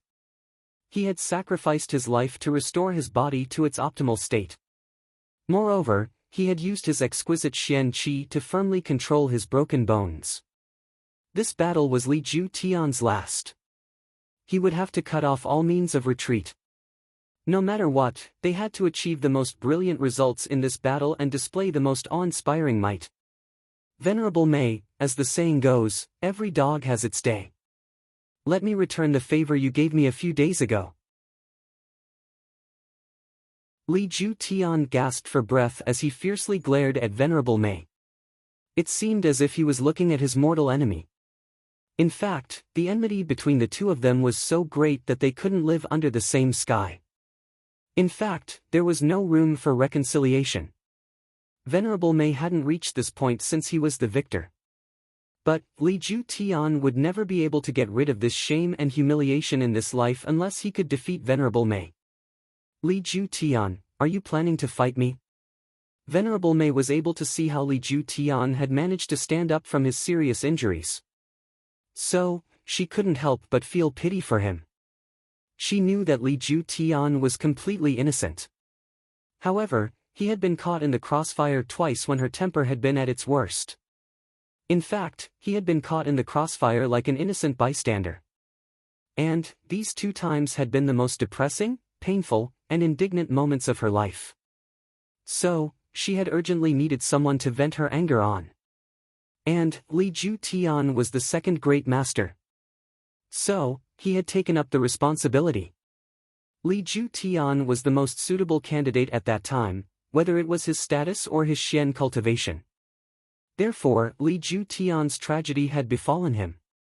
And, he had unwittingly brought this tragedy upon himself. That's because a scholar can be killed, but not humiliated. Venerable Mei naturally understood this truth. But, he had grabbed Li Ju Tian's neck and slapped him in front of the eyes of tens of thousands of people. And, he had thoroughly destroyed Li Ju Tian's reputation as the 2nd great master. It would be the strangest thing if he didn't fight him to the death. Based on his actual strength, it was originally hopeless for him in this lifetime. Yet, there was such an excellent opportunity to join hands with a supreme martial artist. How could he let go of this last chance? Is it worth it?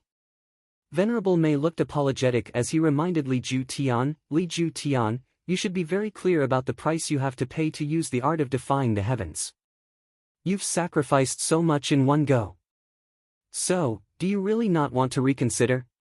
You only need to disperse your strength if you regret it now. Then, you can recover in 3 to 5 months. There's still time. No. It's too late. It's too late.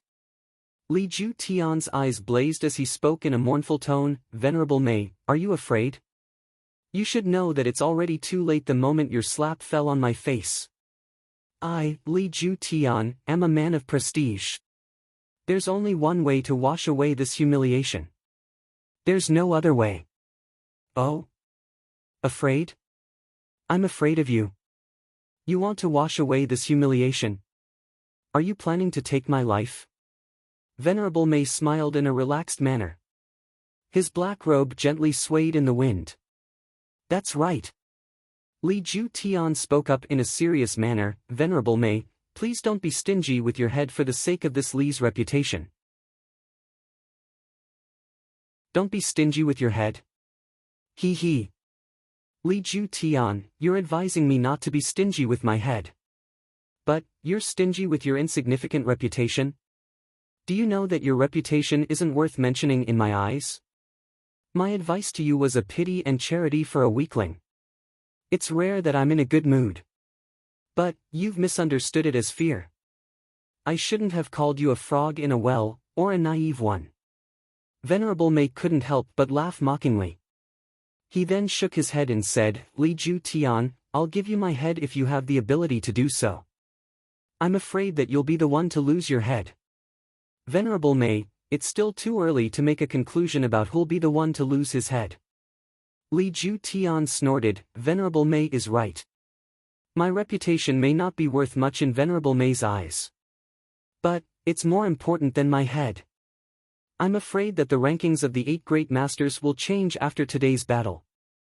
Venerable Mei's entire body was shrouded in a black robe as he spoke up in an indifferent manner. He seemed disappointed and frustrated. I've been apprehensive about the great master Bu Kuangfeng's reputation for so many years. The divine swordsman of the fierce scale Feng Wanyun's cultivation has been sufficient for a long time. But, he hasn't been able to become a great master. The 8 great masters will be vacant after today. So, Feng Wanyun won't be able to retreat even if he wants to. Bu Kuangfeng smiled from afar. The title of Great Master Fear Scale no longer belongs to me. Venerable Mei, you're looking down on me with your words. Venerable Mei snorted and smiled, but, this cold-blooded Great Master still has the guts to besiege me after the battle. So, he's probably here to die as a scapegoat, right? I really don't know what position he's coming from. Do you really think that I won't kill? Venerable Mei's psychological attack could be said to be very powerful. He had attacked Li Ju Tian, and had hit the nail on the head by pointing out the real reason why the divine swordsman of the fierce scale Feng Wanyun couldn't become a great master. His purpose was to attack Solitary Eagle's fighting spirit. He's willing to be on the same level as you. In fact, he's even willing to take a step back. It's not that he's inferior to you. He could have become a great master a long time ago. But, you've taken advantage of him because he's a great master. It had to be said that Solitary Eagle's heart was shaken as he heard these words. Then, Venerable Mei turned his attention to Lei Wu Bei. He pointed out that Lei Wu Bei was injured. Lei Wu Bei wouldn't be able to make up the numbers even if he were to come forward. Moreover, he would be sacrificed as a shield by the other great masters. These words might not have had such an obvious effect on other people. But, Lei Wu Bei had always been a very suspicious person. Lei Wu Bei thought that everyone in the world was his enemy. So, these words had touched the bottom of his heart. In fact, they had gone straight to his heart. This was the reason why he had hesitated earlier. The competition between the great masters was also very fierce. He could have sacrificed Lei Wu Bei to save himself in a time of crisis. He could have eliminated his competitors. Moreover, he could have taken advantage of the situation to create an opportunity for himself. And he could have become famous in one fell swoop. Wouldn't that be a wonderful thing? However, Lei Wu-bei had obtained the halo of the continent's hero. So, he had no choice but to come forward even if he knew that it would be risky. However, Lei Wu-bei's complexion changed as soon as Venerable Mei's words left Solitary Eagle's mouth.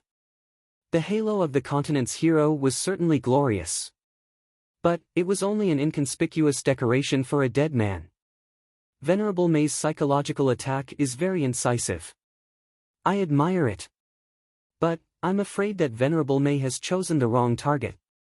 Shi Changshao chuckled and said, "The four of us are veterans of hundreds of battles. And, any one of us can be said to be the originator of psychological attacks. But, isn't Venerable Mei underestimating us by using this trick in front of us? Moreover, the four of us are of one mind. And, we're shouldering the responsibility of millions upon millions of people of the continent. So, how can we fall for Venerable Mei's provocation? Let me ask you, if Venerable Mei really had such great confidence in herself, would she have wasted her breath like this?" The other two men came to their senses as soon as he said this. Li Ju Tian ferociously shouted and said, "Words are useless. Let's see who's the real deal. Today, let the four of us experience the power of the so-called Lord of Tian Fa, the 10,000 Beasts Venerable One." He laughed loudly, and took the lead to rush out despite his serious injuries. Someone had to make the first move in a battle between 5 people. And, the first person to make the first move would often be at a disadvantage. So, he would be met with a head-on attack. But, it would create an opportunity for the others. Shi Changxiao's words had dispelled Venerable Mei's psychological attack. But, the four great masters weren't afraid of Venerable Mei's tyrannical methods. So, they had no choice but to fight at the moment. Moreover, the other 3 great masters wouldn't feel bad even if they were to lose this battle. But, Li Ju Tian couldn't. Half of his Shui Hun Manor's strength had been destroyed in the war between the humans and the beasts. Moreover, he had been humiliated by Venerable Mei. Moreover, he had disregarded the safety of the continent's people, and had schemed against Jun Wui. His reputation had been swept to the ground, and he had been deserted. So, everything would vanish if he couldn't defeat Venerable Mei.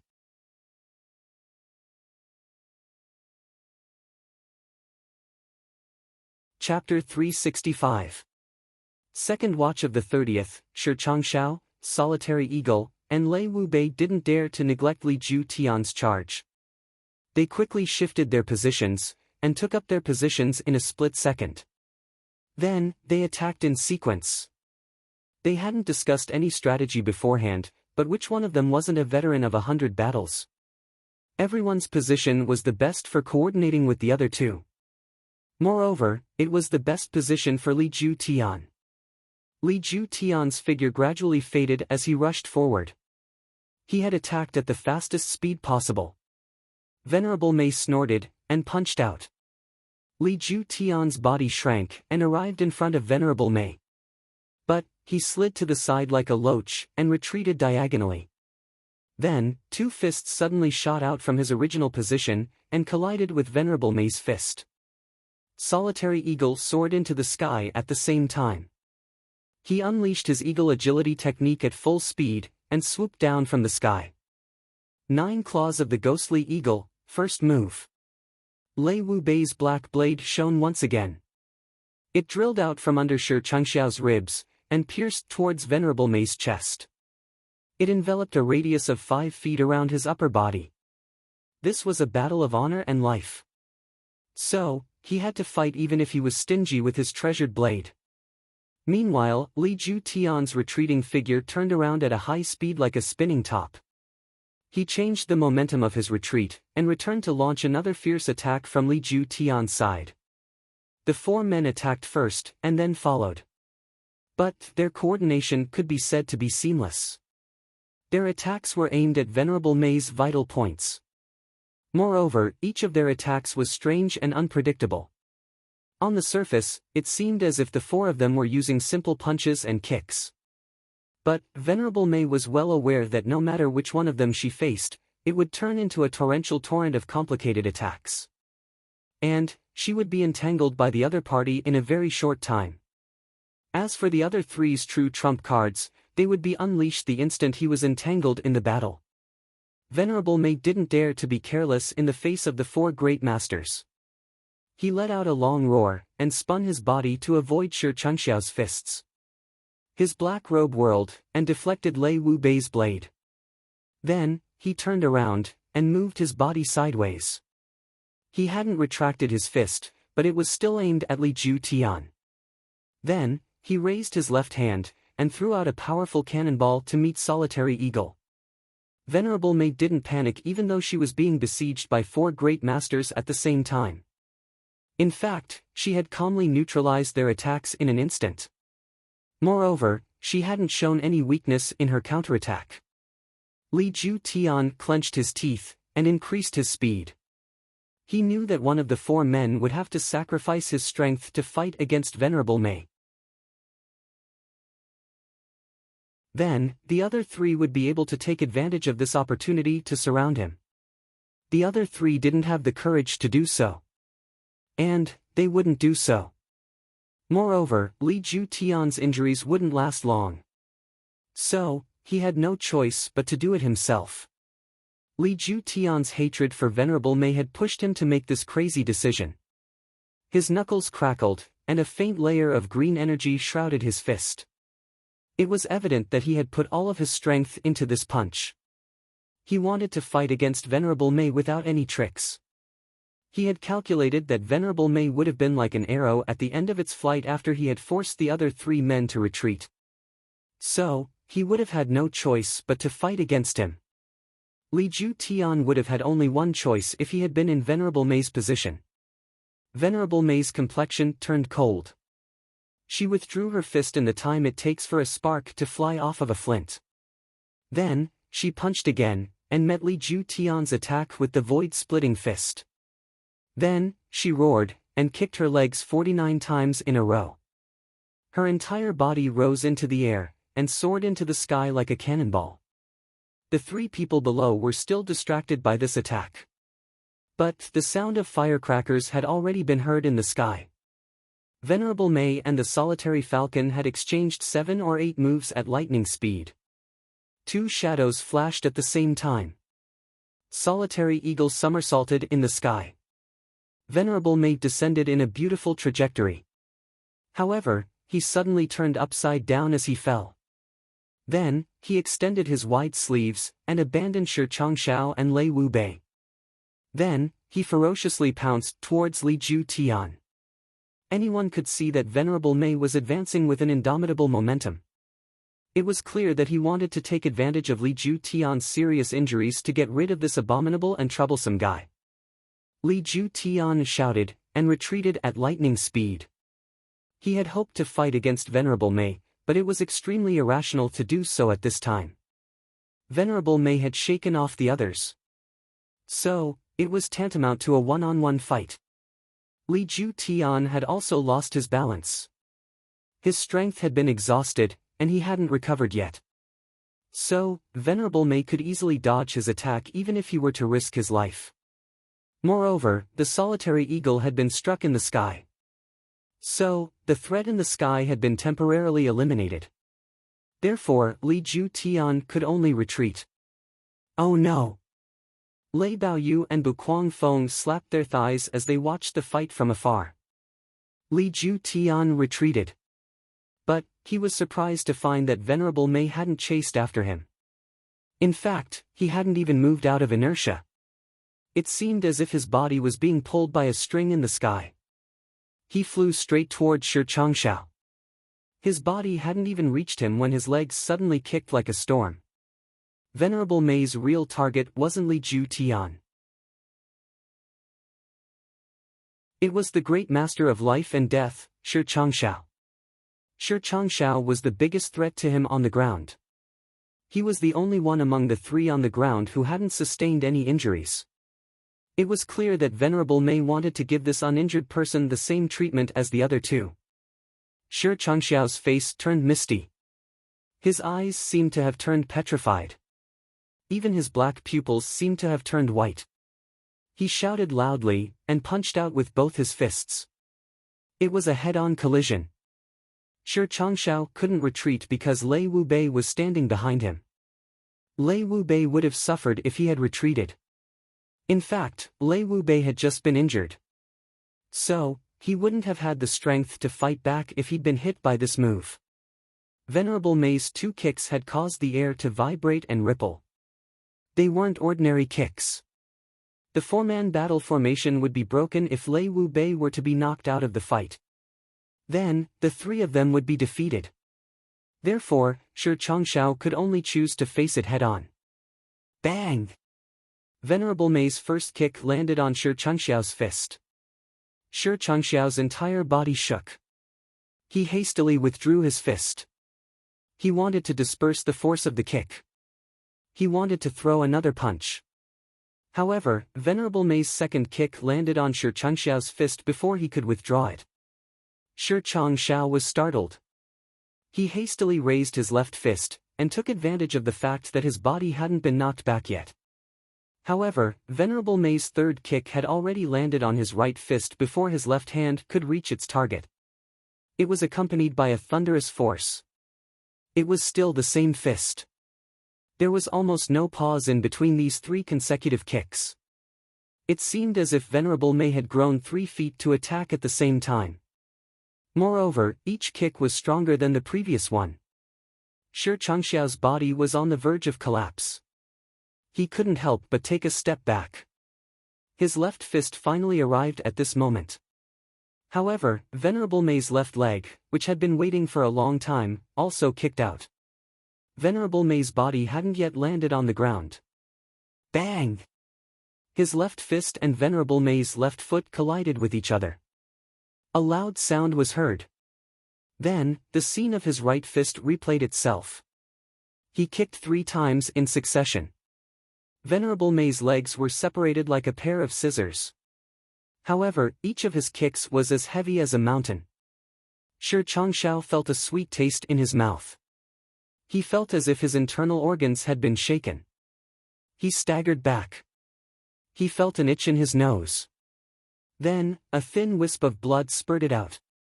"I've finally sustained internal injuries." Lei Wubei didn't disappoint the opportunity that Shi Changshao had created by risking his injuries. Lei Wubei's body flashed like a ghost.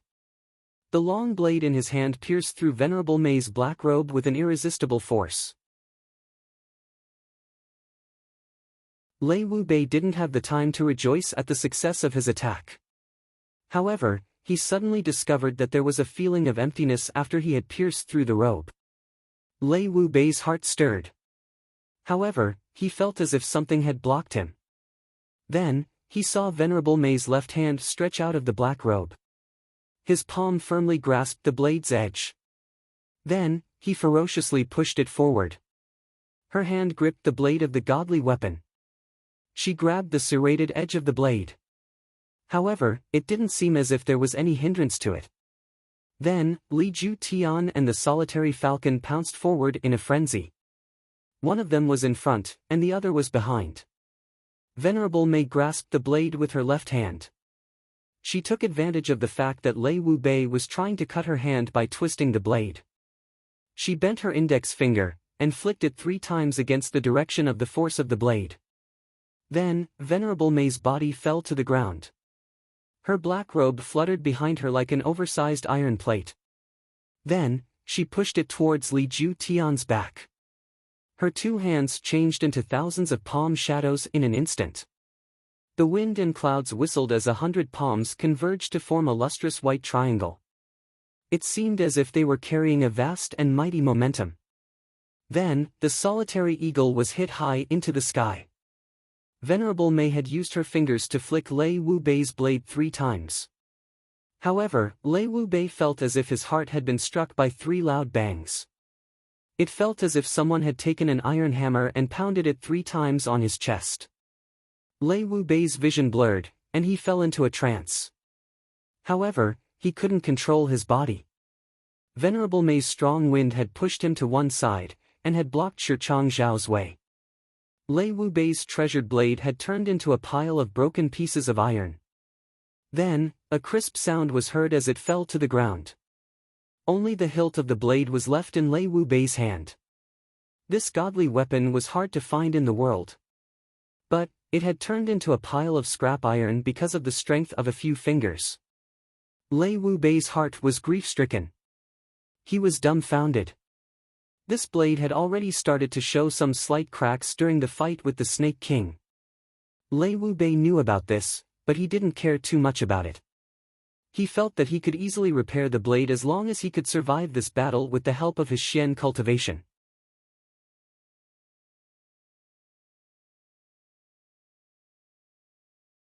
Chapter 366. On the 31st. I don't know if I'll be able to write in the next few days. So, I've decided to put the 2 chapters on the 31st in the wee hours of the morning to give myself some pressure. In any case, I can't just play around on the last day of the month. Hee. I'll write as much as I can in addition to these 2 chapters. As for the first, I'll work overtime. The saber hadn't been completely destroyed by Venerable Mei's hands. In fact, Venerable Mei had joined forces with Lei Wu Bei's Xian art to destroy it in one fell swoop. This was because Venerable Mei's left hand had turned to the right when she had flicked those 3 fingers. But, Lei Wu Bei had turned to the left against her strength. So, Venerable Mei's finger had been imbued with a supreme Xian strength, and she had flicked it 3 times at the right time. The strength of a venerable master and a great master had been applied to the saber at the same time. What kind of heavenly weapon could resist the joint pressure of these 2 forces? The answer was, none. At least, Lei Wu Bei's saber couldn't. 3 forces had been applied to one point at the same time. Therefore, the saber had turned into scrap metal. Therefore, the cold-blooded great master's saber had been destroyed by the joint forces of Venerable Mei and him. Venerable Mei clenched his left hand into a fist. A thin line of blood flowed down his fist. His hand was a Xian beast's body.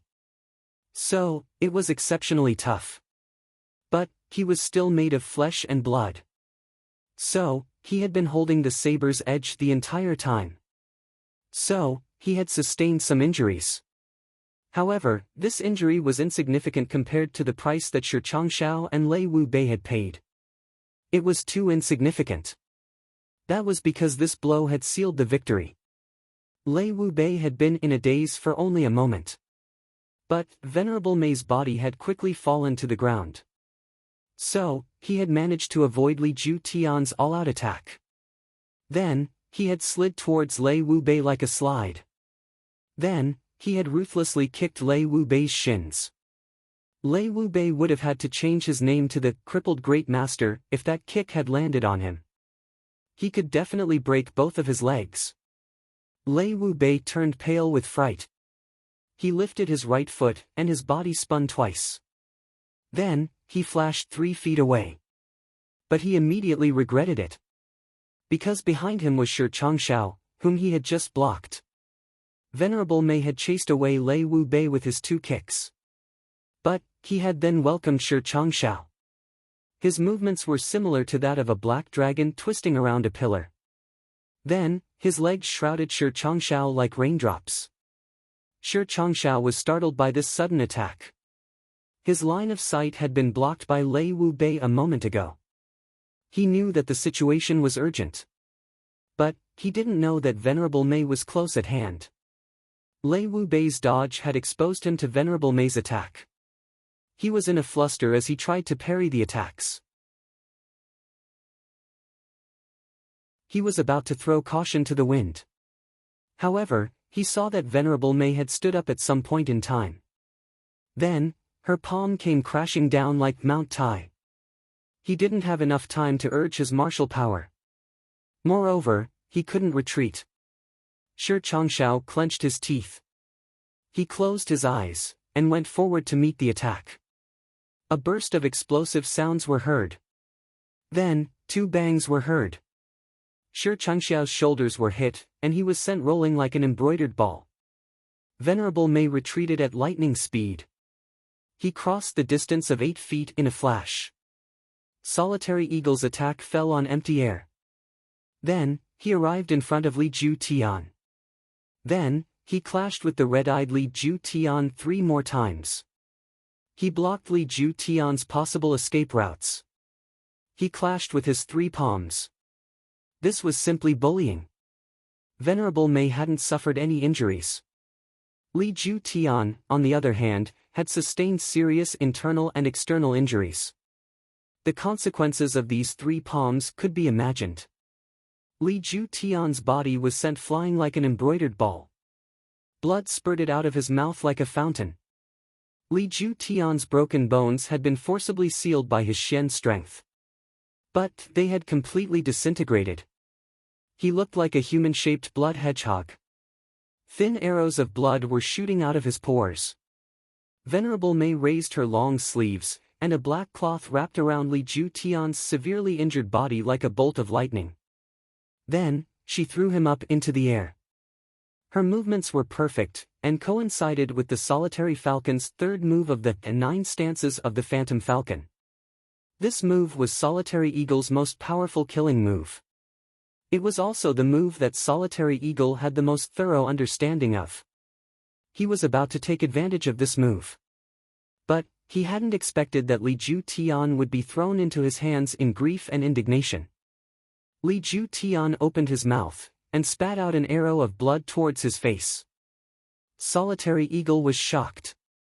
He hastily withdrew his move, and dodged the arrow of blood. Then, he caught Li Ju Tian's body with both hands. He moved 30 feet in the air like a bolt of lightning to avoid Venerable Mei's next move. Venerable Mei had thrown Li Ju Tian into the air. So, how could he not have a purpose? Therefore, Solitary Eagle understood that he had to dodge as quickly as possible. However, Solitary Eagle hadn't thought that his reaction would be so quick. But, he was still a step too late. He felt a sharp pain in his lower abdomen. Venerable Mei had struck him with 3 palms. 2 of them had missed, but the 3rd one had missed. Solitary Eagle let out a strange cry, and flew away like a kite with its string cut. He fell to the ground, and his face flushed red. He tried to control himself, but failed. He spat out a mouthful of blood, and spat it on Li Ju Tian. Moreover, the Solitary Falcon's Qing Gong had exceeded Master Mei's expectations. However, the Solitary Falcon's Xian Qi had backfired when he had forcibly retracted his attack to catch Li Ju Tian. Moreover, his Xian Qi protection had dropped to a very low level. Moreover, the Solitary Falcon's Xian Qi hadn't been profound to begin with. Therefore, the Solitary Falcon's Xian Qi had been severely injured even though he had only been grazed. Venerable Mei had fought a good battle. So, how could he let go of such a good opportunity? His body flashed, and disappeared. He was already in front of Lei Wu Bei when he reappeared. Then, he launched a barrage of attacks.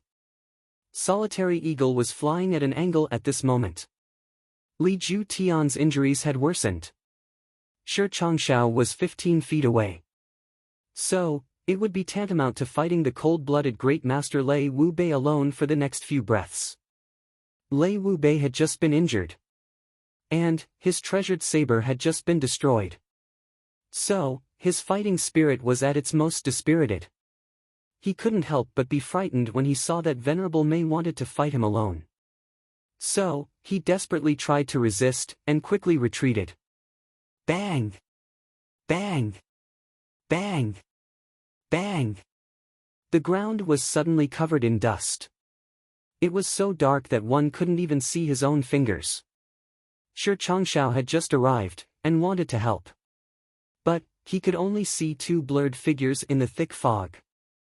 Moreover, these 2 people were wearing black clothes. So, it was impossible to tell which one was Venerable Mei, and which one was Lei Wu Bei. He hesitated for less than half a second. Then, the sound of a beating was heard. Then, Lei Wu Bei let out a muffled groan of pain. Then, a person's shadow spun and fell down. It was Lei Wu Bei. Blood was gushing out of Lei Wu Bei's mouth. His right arm was strangely bent at a right angle. It was obvious that the fracture of his right arm was quite serious. Venerable Mei had been merciful and hadn't killed him. Lei Wu Bei's arm would have been turned into dust if she hadn't been merciful. Who knew where it would have flown away to? The outcome of the battle was clear at a glance. The four great masters had been defeated by the Lord of Tian Fa. It could be said that Venerable Mei's victory had been exceptionally clean. In fact, the four great masters hadn't even had time to use their ultimate moves. But the outcome had been clear.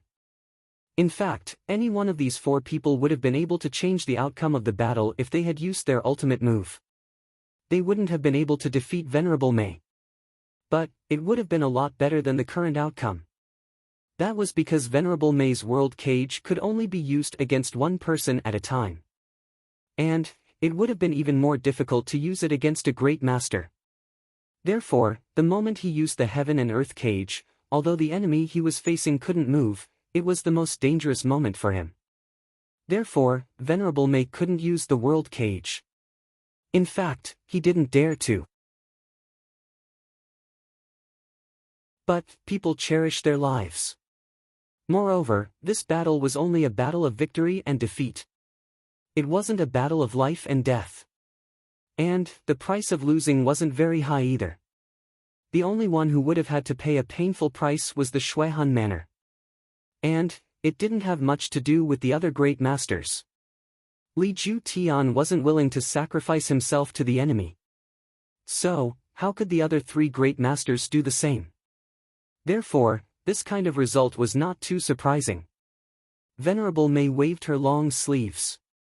Then, she rolled up like a cloud. A gust of wind rose up, and the dust in the field disappeared without a trace. Venerable Mei's tall figure was revealed. She was wearing a large black robe. She stood in the middle of the field. Her black robe fluttered in the wind. She was looking at the field with disdain. Suddenly, a person in the crowd took a deep breath and cried out in shock, "Look at that field." Everyone hastily looked. And they couldn't help but take a deep breath. The entire field was made of the strongest granite. And a layer of it had been shoveled off within a radius of 10 feet. In fact, it was 3 feet high. It wouldn't be difficult to shovel off such a layer. In fact, any great master would have been able to do it.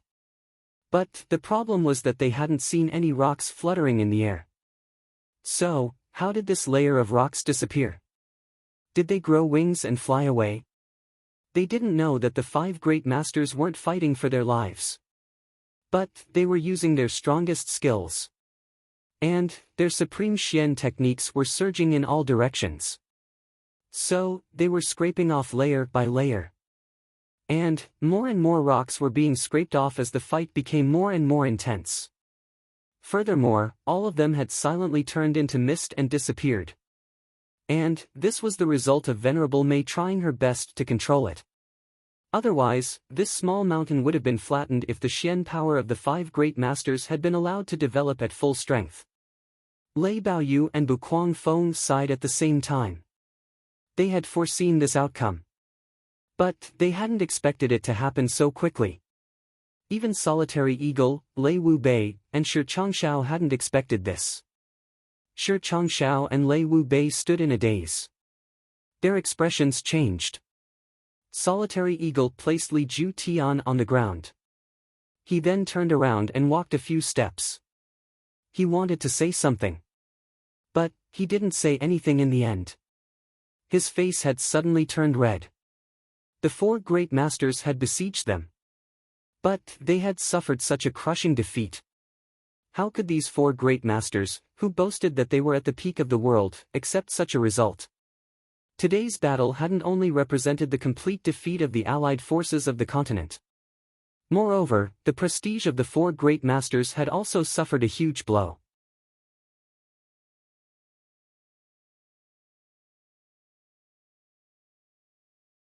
Chapter 367.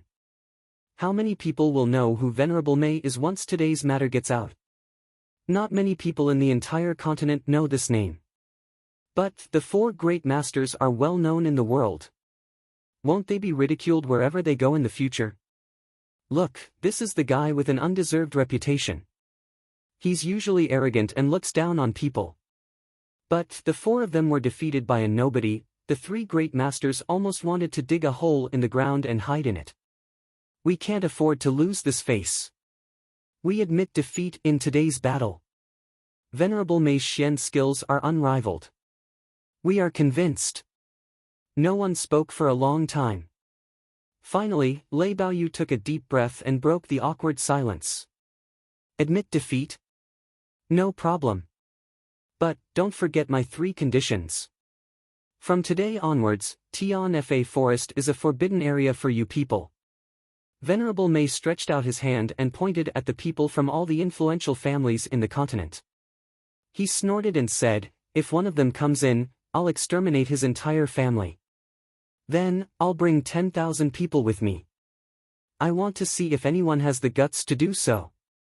Since we've lost, the 3 conditions that Venerable Mei had mentioned must be fulfilled. Lei Baoyu's smile gave the crowd a feeling that this Xi protector of the elusive world of immortals did not care about the outcome of this battle. He continued, but there's one more thing that I must inform Venerable Mei since the outcome of this battle has been decided. What is it? Venerable Mei Lengleng asked. 3 years later, on the night of the full moon in the 7th month, the battle will be held in the 3 Holy Lands. Our palace master is looking forward to the Tianfa Saint King's presence. Lei Baoyu laughed and said, for the past 500 years, the Tianfa Forest has always been ranked last, and the Holy King has also been in closed-door training for 500 years. I think it's about time for him to come out. I hope Venerable Mei can tell me about this. In addition, our palace lord asked me to bring a message to Venerable Mei. If the Tianfa Saint King does not appear this time, and the Tianfa Forest is defeated again, then from now on, the name Tianfa Forest will be removed. From now on, there will only be 3 Holy Lands. There will be no more Tianfa Forest. Venerable Mei shuddered. He gritted his teeth and said, is this the real reason why you're here today? What judge? It's all an excuse. Is that hypocrite of your palace master finally running out of patience? Don't forget that the war for seizing the heavens is coming. At that time, without the Tianfa Forest, will your palace lord be able to bear the responsibility? This matter will be decided by the palace lord. Bu Guangfeng narrowed his eyes. 2 rays of Lengleng's cold light shot out from his eyes. Venerable Mei, do you think that with the current strength of Tianfa, you will be able to play a role in the war for seizing the heavens without a Saint King? No matter how useless we are still better than the 2 of you trash. Venerable Mei was so angry that his emotions were somewhat unstable. He didn't want to talk nonsense with them anymore. He waved his hand and said, let's collect some interest first. A clear cry of a crane was heard in midair. A black shadow descended at a speed faster than the speed of sound, and rushed into the midst of the Shui Hun Manor's troops like lightning. Judging from his position, he must have been hiding in the sky for a long time. Jun Moxie suddenly realized why he hadn't seen Long Crane since the start of the war. So that's how it is. Li Tingyun was squatting in front of his father with tears and snot streaming down his face. He was panic-stricken, and didn't know what to do. He had always relied on his father's prestige to run amok. So, it seemed as if the sky had collapsed when he saw that his father had sustained such serious injuries. He didn't know what to do for a moment. Li Ju Tian was seriously injured, and couldn't move. But, his life wasn't in danger. His breathing was weak, and he closed his eyes to rest. He had already lost face. So, preserving his life and restoring his strength as soon as possible had become his top priority. However, a powerful wind-breaking sound was suddenly heard, and a black shadow came down with a schwat sound. The remaining experts of the Shui Hun Manor cried out in alarm, and attacked at the same time. However, that shadow didn't try to dodge, and took everyone's attack head-on. Then, it grabbed Li Tingyun with its huge claws, and soared into the sky without stopping. It flew dozens of feet in an instant, and a few iron-like feathers fluttered down from the sky. Li Ju Tian's eyes widened in anger. He suddenly sat up despite his serious injuries, and shouted, "Yun Er!" Everyone cried out in alarm, "Crane King!" It was the third king of the Tian Fa forest, the Crane King, Long Crane. He had revealed his true form at this time. He was holding Li Tingyun with his sharp claws, and was floating in the air. Li Tingyun had been given a good name ever since he was born. But, he had never been able to soar in the clouds. However, he had truly soared in the clouds today. However, he had always lived a life of luxury. He had always done things his own way, and had always been domineering. So, when had he ever experienced such a thrilling experience? He had indeed soared in the clouds. But, he was so scared that his lower body became anxious. He could only cry out, "Father, save me." Then, he couldn't control himself.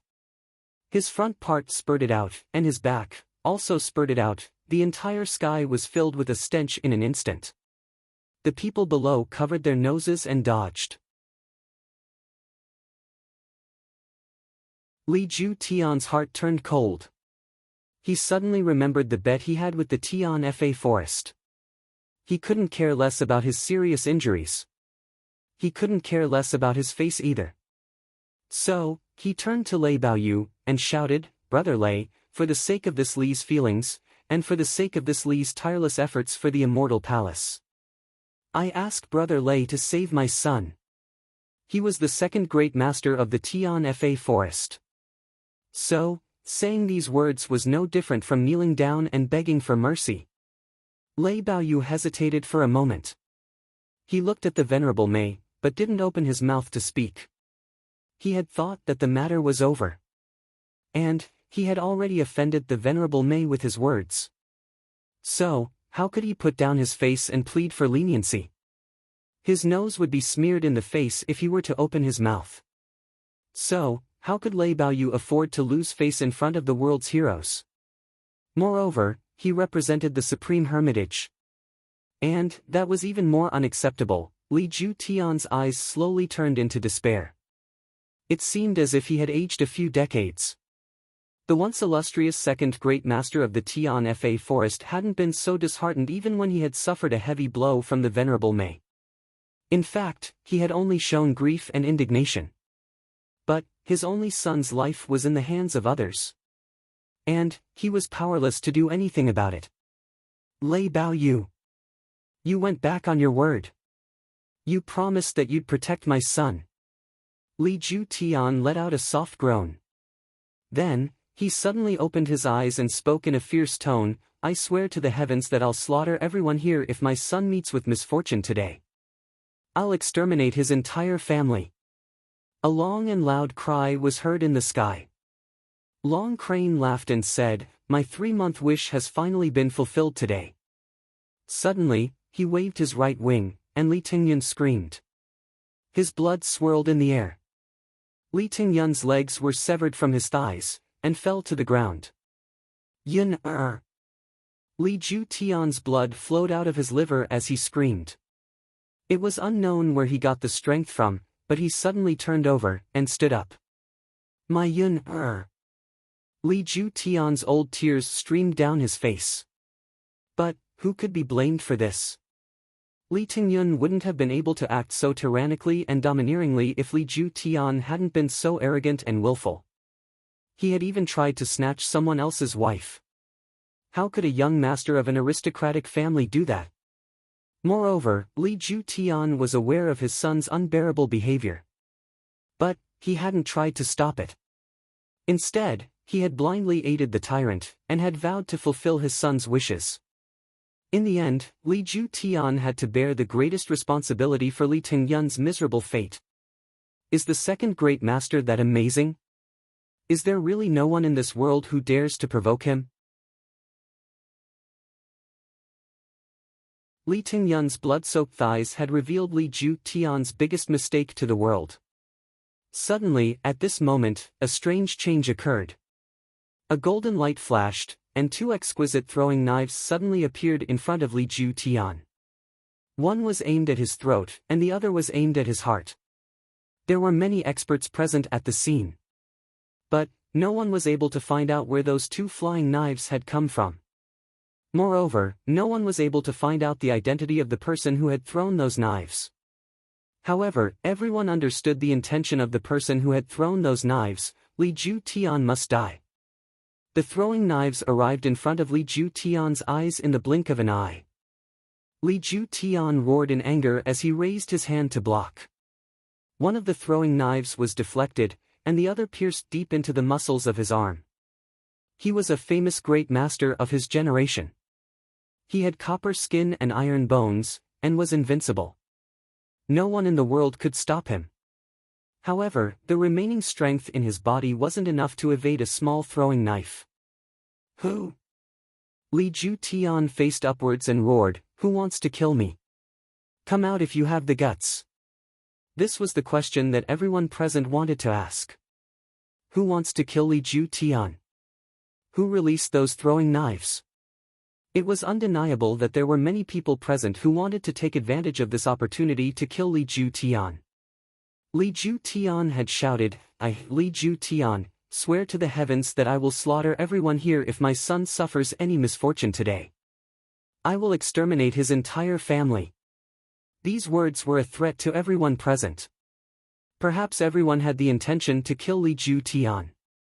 But, no one dared to take action in front of so many people. Moreover, no one dared to kill Li Ju Tian in front of so many people. After all, the remaining strength of the Shuehan manor was very weak. However, it was still much stronger than an ordinary force. Not many people would dare to rashly poke the hornet's nest. So, they could only do it secretly if they wanted to. However, the person who had brazenly released those throwing knives was obviously impatient. Or perhaps, he didn't put the heroes of the world in his eyes. Along with a deep and heavy pressure that was as shocking as a mountain, everyone's heart trembled.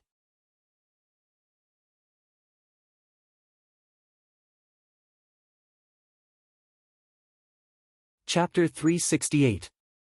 I'm at Jinan Airport, just got off the plane. I'll upload these 2 chapters first, lest the brothers get anxious. Li Ju Tian, I want to kill you. The black-robed man stood in the air as he spoke up in a heavy tone. Then, he stretched out a leg and from a height of several hundred zhang, as though he was walking down a flight of stairs, he walked down step by step with his hands behind his back and his head slightly raised. Everyone was shocked. Walking in the air as if walking on flat ground. Even the Beast King of Tian Fa, the Flying Beast King, Long Crane doesn't have such a miraculous ability. This person's Xian Qi had obviously reached an indescribably profound level. Li Ju Tian's eyes darkened, and he fell to the ground with a thump. He had jumped up like the last radiance of a setting sun. Now that he had seen such a shocking and unparalleled technique, he knew that even if he had a complete victory, he would still be no match for his opponent. This person in front of him was even more terrifying than Tian Fa's Venerable Mei. Much more terrifying. Li Ju Tian had lost his will to fight. He lowered his head and asked in a low voice, "Why? Why? Are you asking for a reason? Didn't you always say that those with bigger fists are right?" The mysterious black-robed man snorted coldly and said, "There are some people you can't afford to offend. I can't afford to offend you. If you anger him, you will have to pay the corresponding price. Understand?" Understood. Li Ju Tian raised his desolate head, and spoke in a low voice, "I don't expect to live. But, I want to know who I've offended." "Who did you offend?" The mysterious black-robed man laughed coldly and said, "Do you know why Tian Fa's Xian beasts would ruin your plans? Why didn't they attack the person you wanted to harm? Don't you find it strange that so many unreasonable things have happened recently? It's you. So it was you who stopped the Xian beast tide from attacking Junwui." A light flashed in Li Ju Tian's mind, and he immediately guessed it. But, he didn't dare to believe it. So, he was tongue-tied as he asked, "The Jun family? You did this for the Jun family?" As soon as these words came out, everyone present burst into an uproar.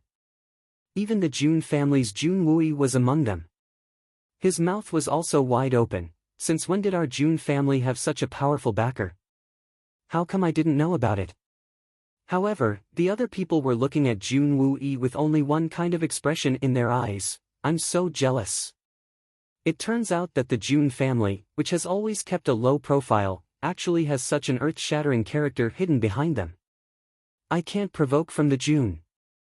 I can't, the Jun family, hee, a puny Li Ju Tian can't afford to provoke them. I have. I have. I have. I have. I I I I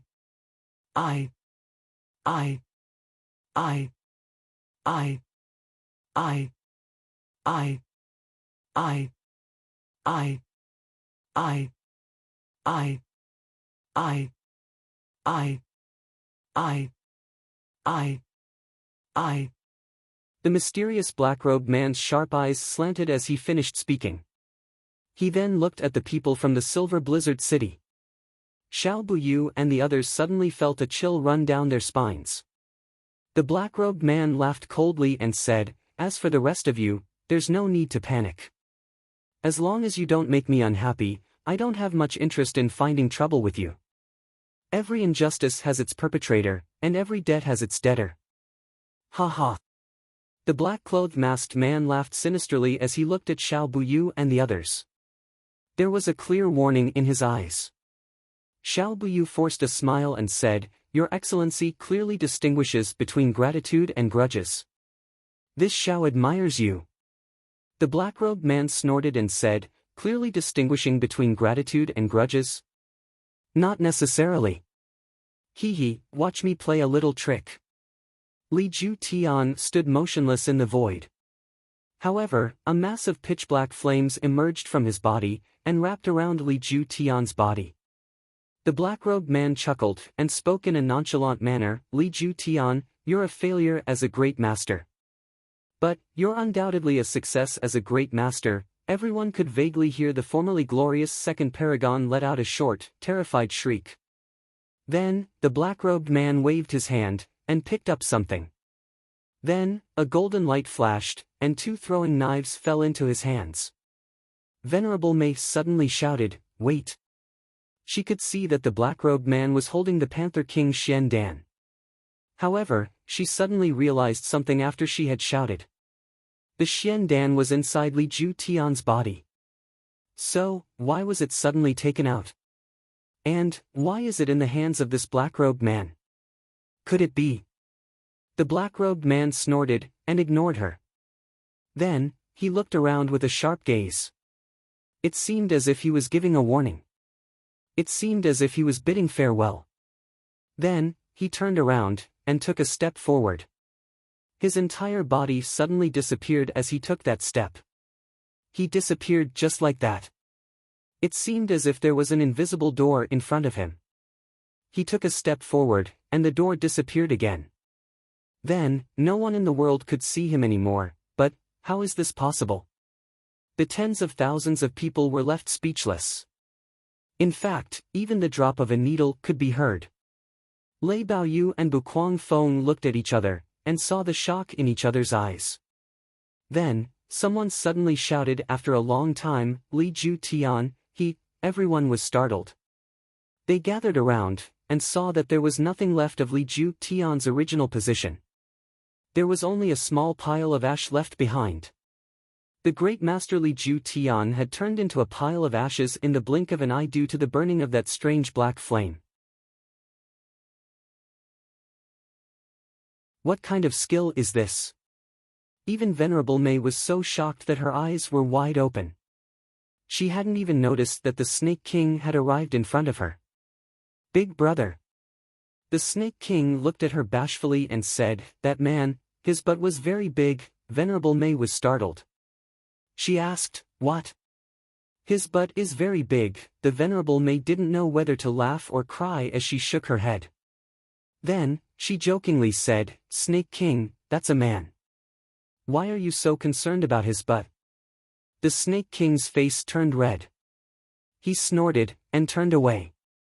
The Venerable Mei smiled, and no longer thought about this matter. But, she was very puzzled. What is the origin of this mysterious black-robed man?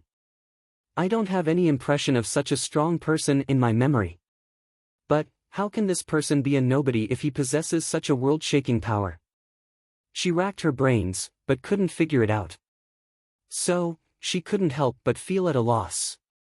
However, she couldn't imagine that this mysterious man who had suddenly appeared and intimidated everyone was the same June Moxie who had been spanked by her a moment ago. And, the reason why the Qian Sun Serpent Queen could see that this man's but was different from an ordinary person's was because Venerable May had spanked it himself.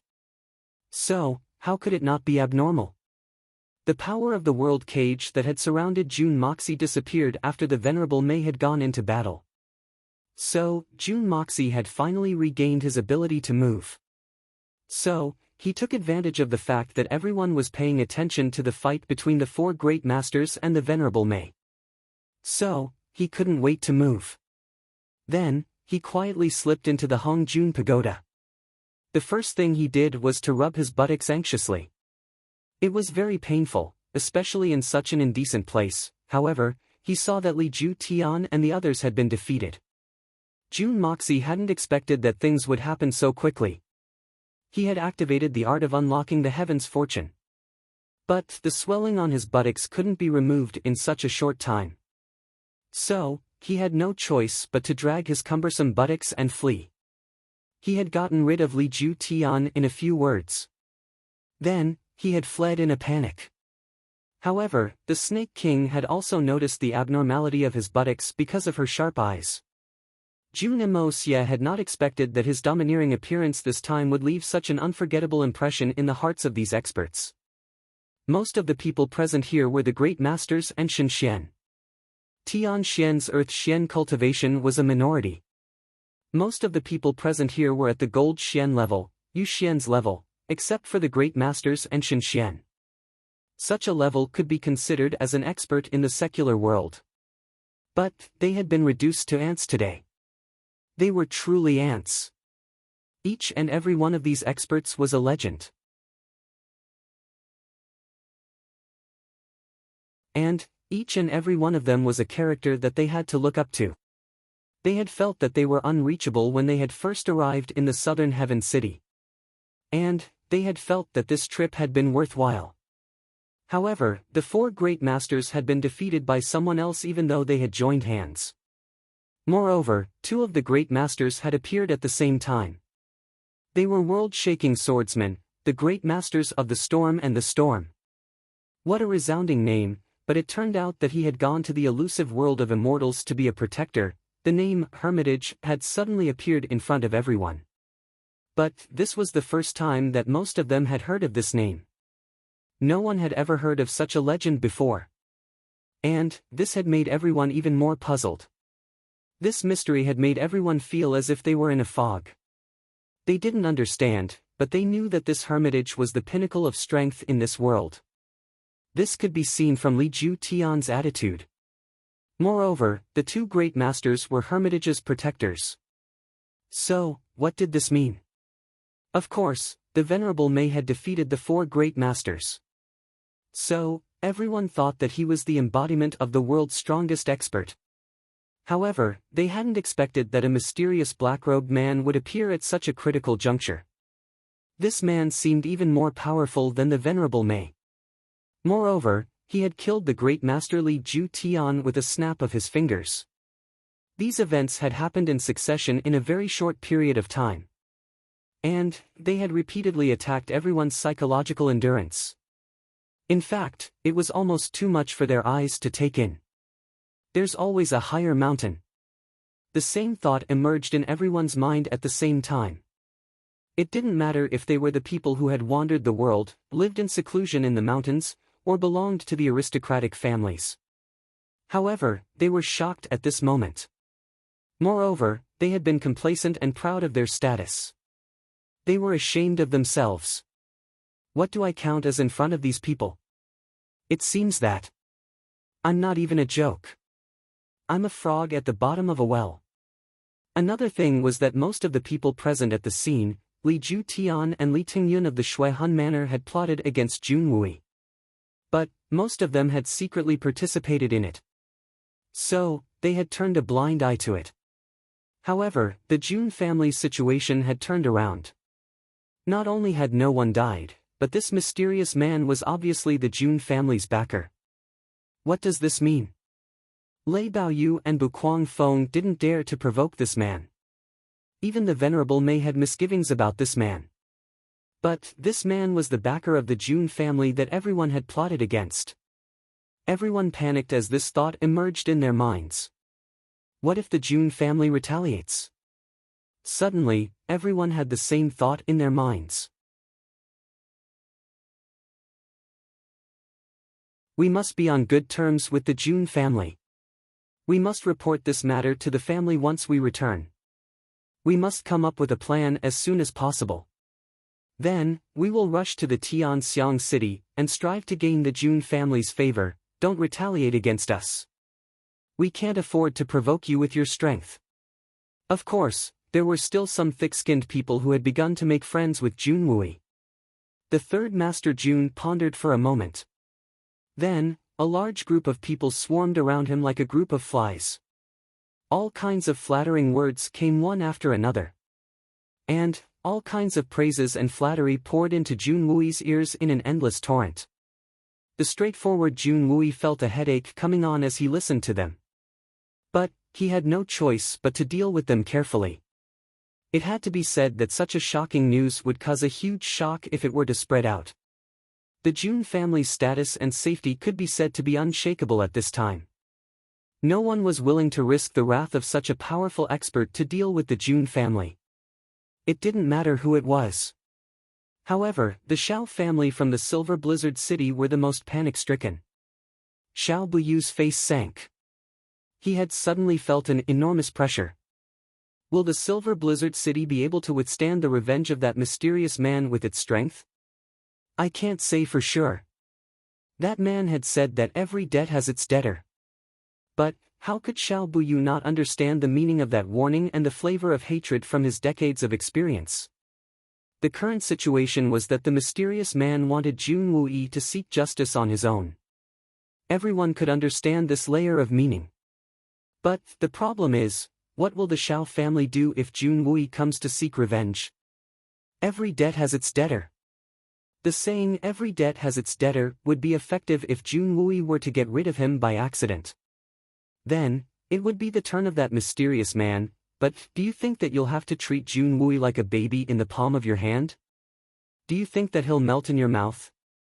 Do you think that he'll melt? What the fu *k is this?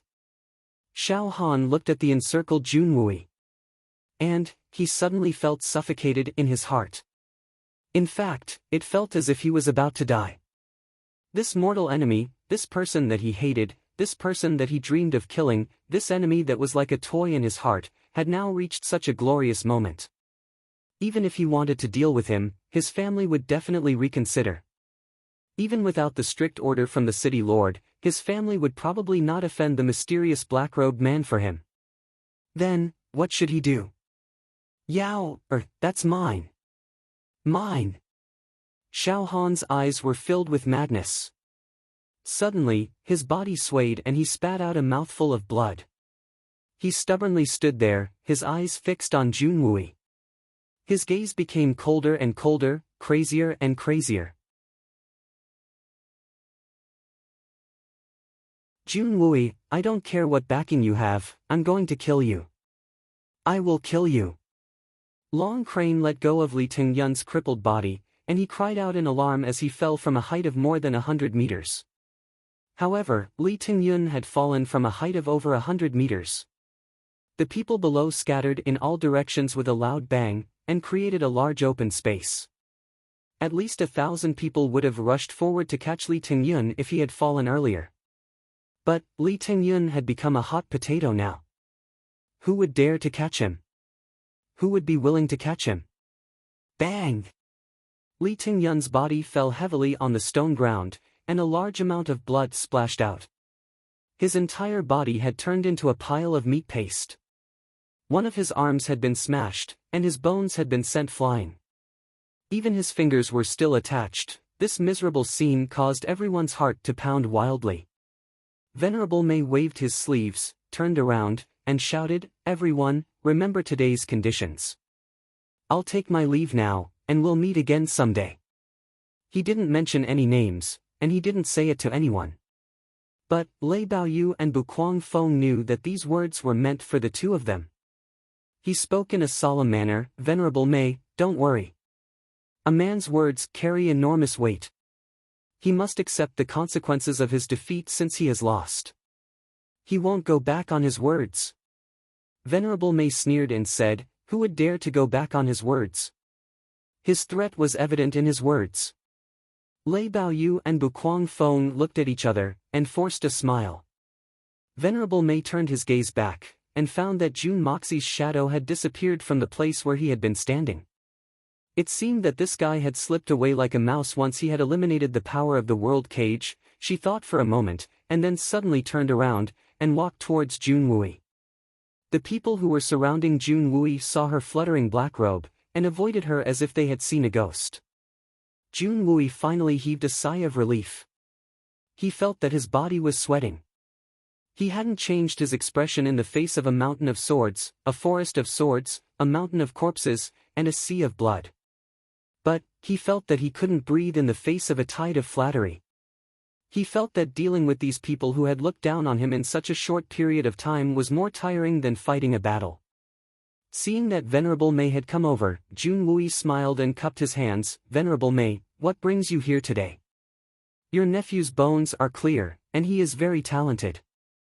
Venerable May did not beat around the bush, and directly said, "I wish to take him as my disciple. What do you think, General Jun?" Although Jun Wui was prepared and had guessed her intention, he couldn't help but be surprised when he heard this. Then, he became happy, but he remembered Jun Imosia's strange temper, so he smiled and said, "It's the kid's fortune that the Venerable May has taken a liking to him. I naturally have no objections. However, the Jun family has always been open-minded, and Imosia has always been rather self-disciplined. Moreover, he has his own opinions. If Venerable May really wants this, as long as Imosia agrees, the Jun family will definitely not have a problem. Rather self-disciplined." Venerable May seemed to be stunned for a moment, as if he didn't understand this sentence. There was an obvious sense of disbelief in his tone. Then, he seemed to grit his teeth and laughed, "Not bad, very good. Rather self-disciplined, that's good." He wanted to curse in his heart. That despicable and shameless kid's actions could actually be called rather self-disciplined? Where did this come from? If that's the case, I have my own ways. Venerable May was a little disdainful in his heart. This great general actually dared to lie through her teeth. To think that you would praise your nephew so much, but I wonder where your nephew is? Venerable May was very solemn. It was only because she was about to scold the legendary honest and decisive blood general in front of her that she forcefully suppressed her temper, or else she would have scolded him. "Emosia, he." Jun Wui only remembered after the words left his mouth. "Wasn't Emosia by your side just now?" Your nephew wasn't there when I returned." Venerable May's face didn't even blush as he replied, "I had a pleasant chat with your nephew." Lei Baoyu and Bu Feng had already arranged for everyone to evacuate while the two of them were talking. Everyone kept quiet out of fear when they saw that the great evil star Venerable May and Jun Wui were having a pleasant chat. They admired the Jun family even more. They didn't dare to disturb them, so they quietly left one after another. The mountaintop had already been emptied by this time. The Xian beasts in the Tianfa forest had also retreated a long time ago. Only a few beast kings were left to look at Venerable May with concern. The sound gradually faded away, and the mountainous area between the mountain and forest regained its tranquility. Lei Baoyu chuckled, cupped his fists and said, "Venerable May, beast kings, we will meet again in the future. We two brothers will take our leave now. We will return to the palace to report on our mission." Venerable May nodded slightly. He was about to speak when a majestic figure suddenly rushed out from behind him and shouted, "Hermitage Protector Zijin, you're amazing. It won't be too late to leave after you eat my fist. At the same time, the sound of wind rustling in the sky turned into a thunderstorm and fell down. A sharp voice, with a sonorous murderous aura, shouted, "I would also like to experience the power of the elusive world of immortals Guardian Z Gene." Bear King, Bear Mountain, and Crane King, Crane soars to the heavens. Everyone on the scene knew that the two kings didn't want to detain or kill Lei Baoyu and Buquang Feng. They only wanted to stir up a dispute. How much worse would their Xian cultivation be compared to the legendary Zijin protectors of the elusive land of immortals?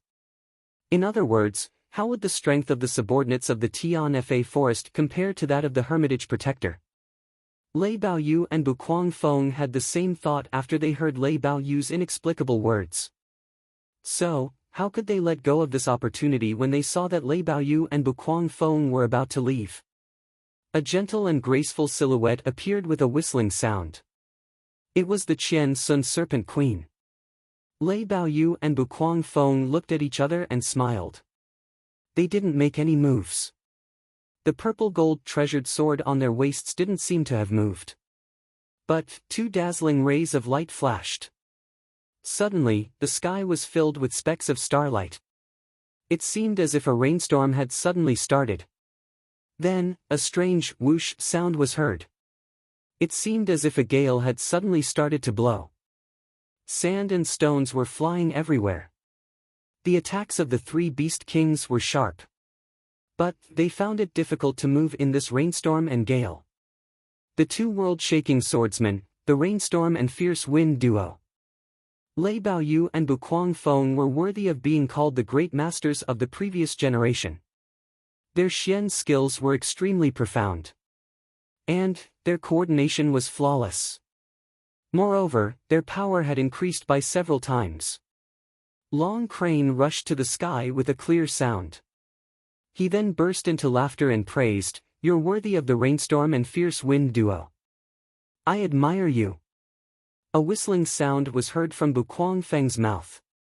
He then said, "The Tianfa forest has a well-deserved reputation. We'll meet again after 5 years. Farewell." His voice had already traveled a mile away when he had said the word farewell. The five had only exchanged one move.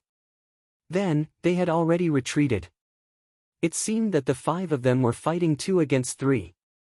So, it seemed that they were evenly matched. However, the three beast kings were well aware that the initiative was in the hands of the other party. Hermitage is very powerful.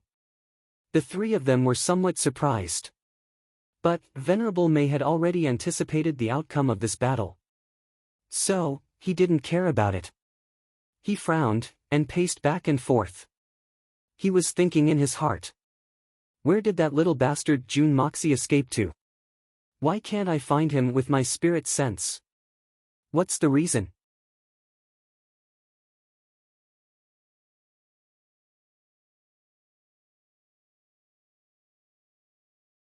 Chapter 369. Jun Wui, Dongfang Wenqing, Xikong and Yi, and the others had also come to bid their farewells. Venerable Mei nodded absent-mindedly. In her eyes, an ordinary Shenxian and Tianxian expert was only a San or a C, that's all. Venerable Mei didn't want to blow up this matter if it wasn't for the fact that Jun Wui, the 3 Dongfang brothers, and Jun Dashao were involved in this matter. And the Venerable Mei didn't want to make a big deal out of it. She would have been embarrassed if that had happened. So, she wouldn't have even nodded in agreement. So, how could she pay attention to what they were talking about? Her heart was still unsettled. She waited for a long time, and then raised her head. Her eyes were filled with the starry river, and the bright moon in the sky. It's already nighttime. I didn't even realize that such a long time has passed. What was I thinking about that made me so absent-minded? This has never happened before. Why is this happening? She turned her head again, and noticed that there were only 3 people left by her side. All the Xian beasts had quietly retreated under the leadership of the Tiger King and the Lion King. However, she could faintly see dust rising from the depths of the forest. It was the dust that had been stirred up during their retreat. I've been too absent-minded. The retreat of such a large number of Xian beasts would have been accompanied by loud noises even if it had been quiet and orderly. But, I hadn't even noticed it. I've never been in such a state of absent-mindedness in the last 100 years. The Venerable Mei didn't pay much attention to the allied human forces. They had also retreated by now. Even the corpses on the ground had been taken away. The only exception was Li Ju Tian and his son. One had turned into white ash, and the other had turned into minced meat. The allied forces had simply buried them, and piled them up into a small mound. That small mound was illuminated by the setting sun. Only a piece of white wood that had been cut from a tree was conspicuous. There were some words scribbled on it, the tomb of Li Ju Tian and his son. There were no other words apart from that. A supreme being of a generation, how glorious was he in the past? How arrogant was his way of doing things? In the end, he actually ended up in such a miserable state. It wasn't until he saw the wooden plaque that Venerable Mei finally came to his senses. He looked at it for a moment, then smiled bitterly and murmured, "So, the second paragon is just like any other beggar who's been frozen or starved to death. He's a nobody." Sighing, he looked around. Only the four of them were left in the vast forest. After more than a month of fighting and killing, the gratitude and grudges had finally come to an end. The heroes of the world who had gathered here finally dispersed and went their separate ways. Everything returned to normal, but some people were missing. The faint smell of blood still lingered in the air, adding a sense of desolation to this large open space. You just fought with Lei Baoyu and Bu Guangfeng. How do you feel? You've already fought against the four great supremes who are here today. How does their strength compare to that of the 8 great supremes? I want to know how you feel about our Tianfa forest and the hermitage. Venerable Mei folded his hands behind his back, and looked into the distance as he asked in a leisurely manner. He had asked 3 questions in a row. It seemed like a very ordinary question, but the 3 Xian beast kings felt an enormous pressure. Those 2 men are very powerful, very powerful.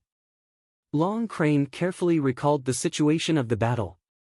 Then, he flattened his long mouth and said, "The strength of any one of them surpasses that of the 4 great supremes who are here today.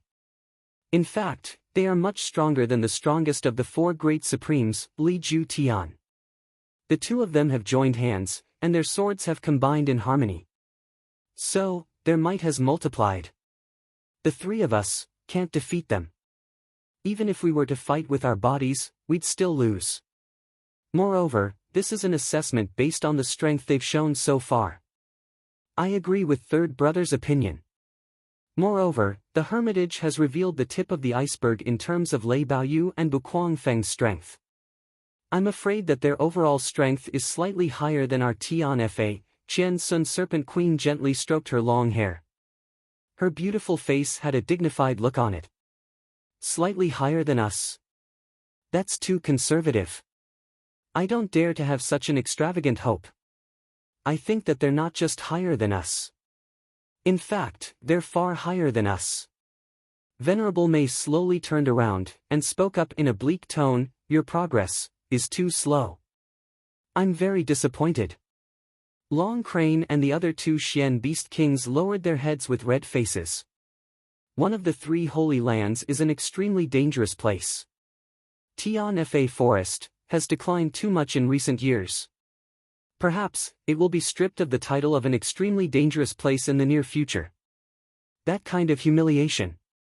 Hee, Big Bear, Long Crane.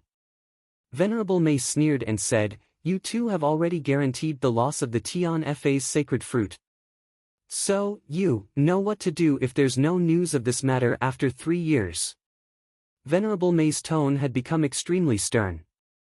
Long Crane and Bear Mountain stood up straight.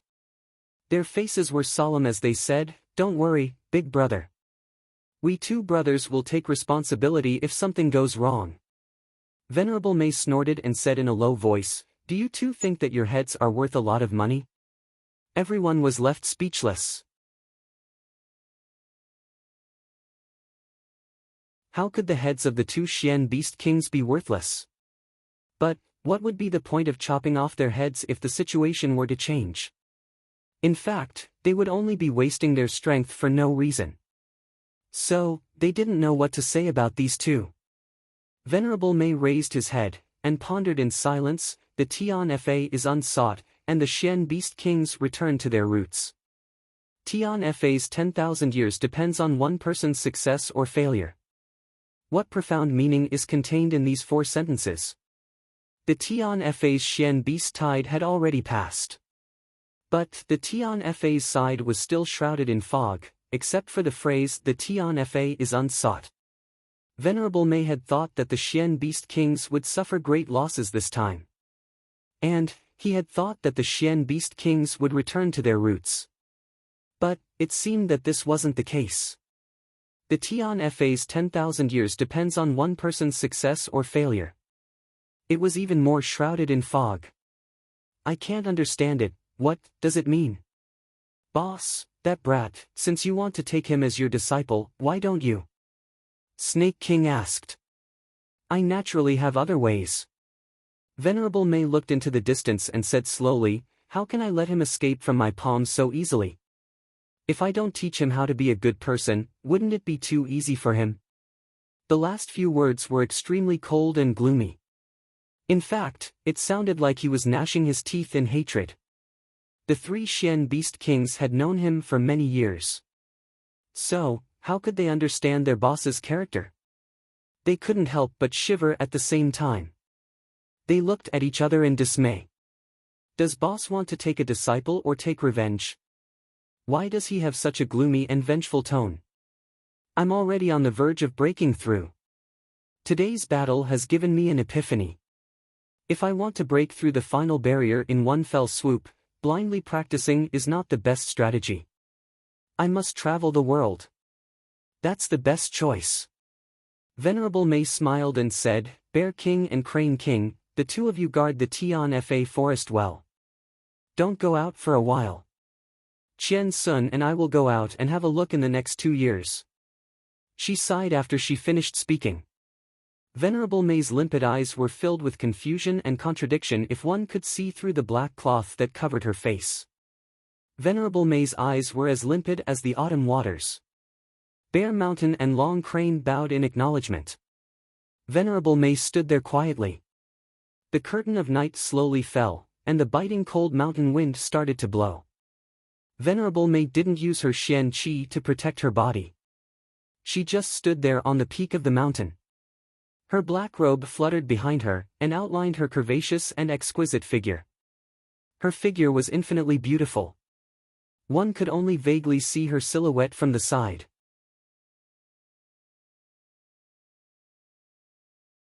But it was enough to make anyone feel a feeling of peerless elegance, because this vague silhouette alone was enough to make all the women in the world who called themselves beauties feel ashamed of their inferiority.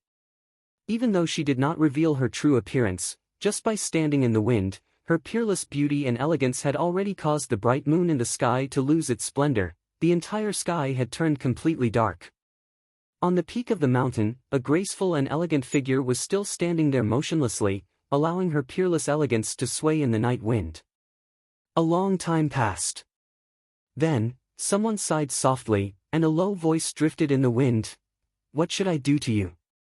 The sharp night wind whistled and carried away the lingering sound of those words. That outstanding and peerless figure seemed to flash for a moment, and then, the entire world was filled with darkness. It was as if the sky had already lost its last bit of brightness. Although the sky had already turned dark before this, as long as that figure was here, it would be the dazzling green lotus at the peak of the snowy peak. Now that she had left, she had finally taken away the last bit of scenery high up in the sky. The majority of the people who had returned to the southern heaven city had gradually dispersed. After all, the Allied forces had suffered a crushing defeat. The Shuihan Manor was the strongest force on the continent. Even the second great masterly Zhu Tian had been defeated and killed. However, the Shuihan Manor's beasts had returned to the forest. So, they wouldn't cause any harm to the continent. Therefore, the Allied forces had achieved their primary objective. So, no one was idle. So, everyone had their own matters to attend to. However, Jun Wui and the others who had been in the limelight during this battle were frowning. Jun Moxie has disappeared. Da Xiao has mysteriously disappeared. This startling turn of events has made these people very anxious. Solitary Eagle, Dongfang Wenqing, and the others searched everywhere, but couldn't find a trace of him. Jun Wui had no choice but to postpone his return, and rest for a few days. What he didn't know was that during the few days he had been resting, the Jun family's reputation had soared to the peak in one fell swoop. Countless Xian Qi experts who were interested in attending the meeting had spread the news of the Jun family's power and influence in just a few short days. The Jun family could be considered as a prestigious family. But their greatest prestige came from their military prestige. So, the Jun family couldn't be provoked lightly in the eyes of the ordinary families of the pugilistic world. But that didn't mean that they couldn't be provoked. This was especially true for those families with Sky Xian experts, or even Spirit Xian experts. There weren't many forces that couldn't be provoked.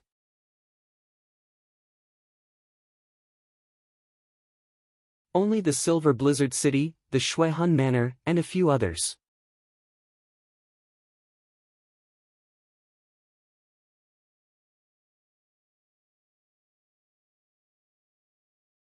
Chapter 370.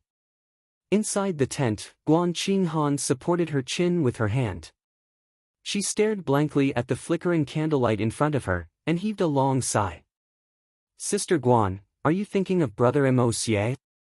Dugu Xiaoyi quietly sat on one side. She hadn't seen this innocent and beautiful girl for a few days.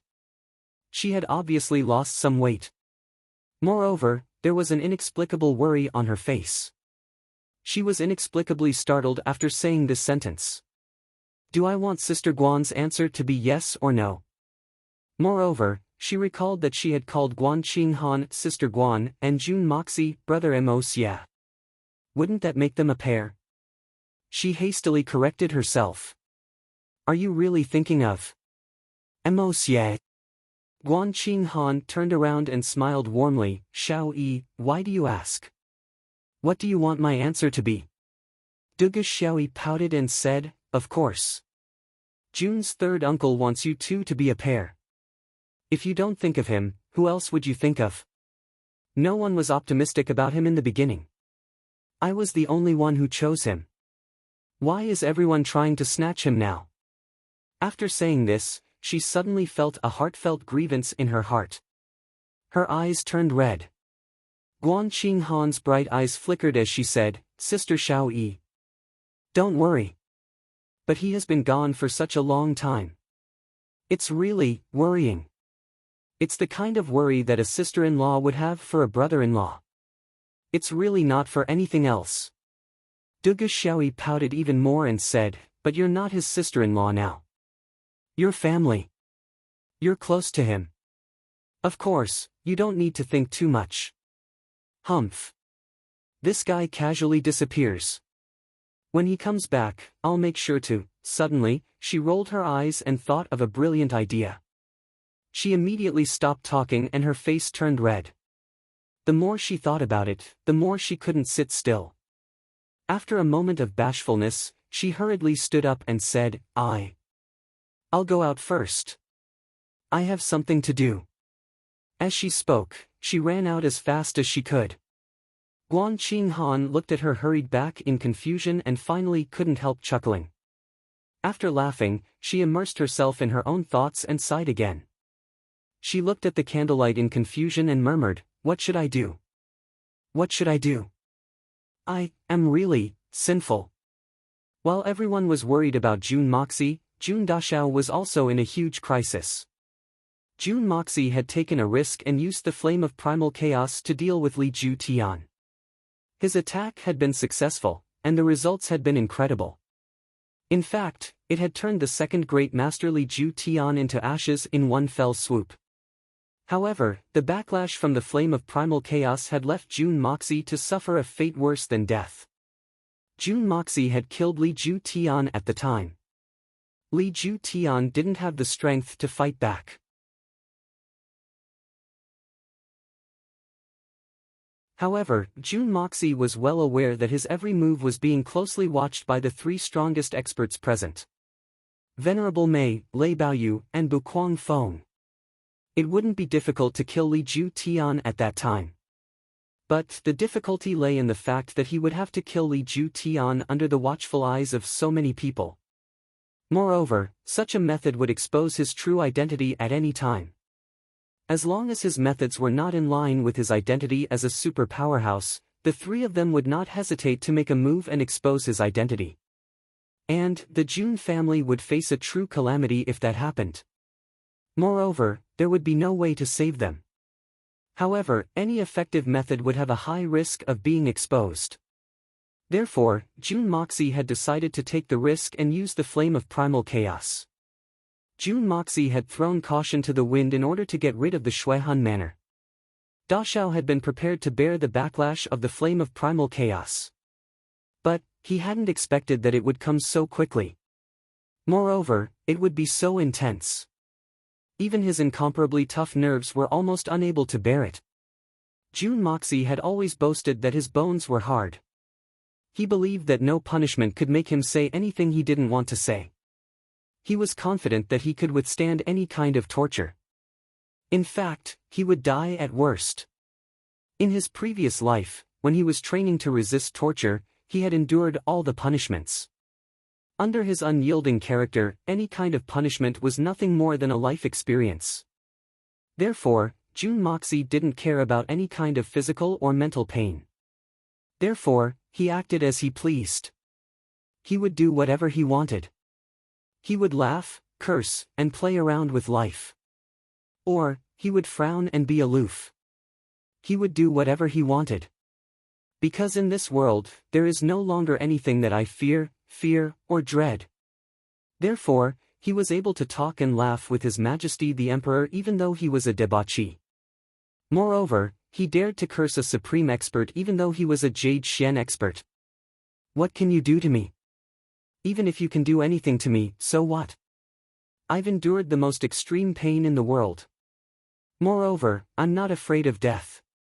So, what else can I be afraid of? Just like acting tough, one also needed to have strength. Only with strength and good mental fortitude can you act tough. Without strength and good mental fortitude, acting tough is just a joke. A prince could show off to his heart's content in front of the county or the common people. A billionaire could also show off to his heart's content in front of the middle class and the poor. They had no scruples at all. Why? Because no one can threaten them. So, they aren't afraid. Even if they want to brag, they don't need to worry about it. But, can a beggar act tough in front of Supermanly? That's simply unimaginable. Jun Xia naturally had the capital to back up his pretentious act. I'm not afraid of anything. I don't care about anything. So, why can't I? I have the Hongjun Pagoda. Even if all the experts in the world attack me together, they won't be able to kill me. I have such a strong backing. So, why can't I act tough? I've only cultivated for 3 months. That's comparable to other people's 10 years of hard work. I have such a strong backing. So, why can't I act tough? If I say that I'm the second genius in the world, then who dares to say that they're the first? Therefore, Jun Moxie had always been arrogant. He had always looked down on everyone. He even felt that there was nothing in the world that could threaten him. There was nothing that he needed to be afraid of. He didn't need to have any scruples. But now, he knew that he was wrong. In fact, he was ridiculously wrong. Because, there was some pain that even the soul couldn't bear. Not to mention a living person. Jun Xia believed that he would be able to laugh calmly at the pain of his physical body, even if his hands and feet were broken, or his bones were scraped to cure poison. However, the pain of his soul was something that could even torture a great principal golden immortal to the point of collapse. For example, right now. It was the backlash of the flame of primal chaos. He was wrapped up in the thick aura of the Hongjun Pagoda. He was holding his head and rolling on the ground in agony. He had never imagined that the backlash of the flame of primal chaos would be so overbearing. There were some things that one shouldn't try, even if one had a reason to take the risk. June Moxie hadn't felt the slightest bit of discomfort when the flame of primal chaos had first launched its attack. In fact, he had even felt a kind of faintly discernible feeling of floating in the air. However, June Moxie had felt his world turn upside down the moment he had killed Li Ju Tian and absorbed the flame of primal chaos back into his body. This included the world of his soul, and the world of his consciousness. This kind of extreme pain was so intense that even the Hongjun Pagoda's heaven and earth aura, which could heal any kind of pain, was completely useless against it. That was because the flame of primal chaos was the origin of the world's fire. And it was burning the core of his soul at this moment. June Moxie clenched his teeth in agony. His facial muscles had contorted. He felt as if his soul was being pulled out of his body inch by inch. Then, it burned away bit by bit. It seemed as if there was a small flame burning in his heart. It was burning his fragile heart. It was slowly roasting and roasting. But it was still keeping him alive. He was clearly experiencing the cruelest and most unbearable torture. It felt as if there was a fire in his brain that had been extinguished a long time ago. But it had suddenly reignited. Moreover, it had started to burn faster and faster. In fact, it had started to boil in his brain. But he was still conscious.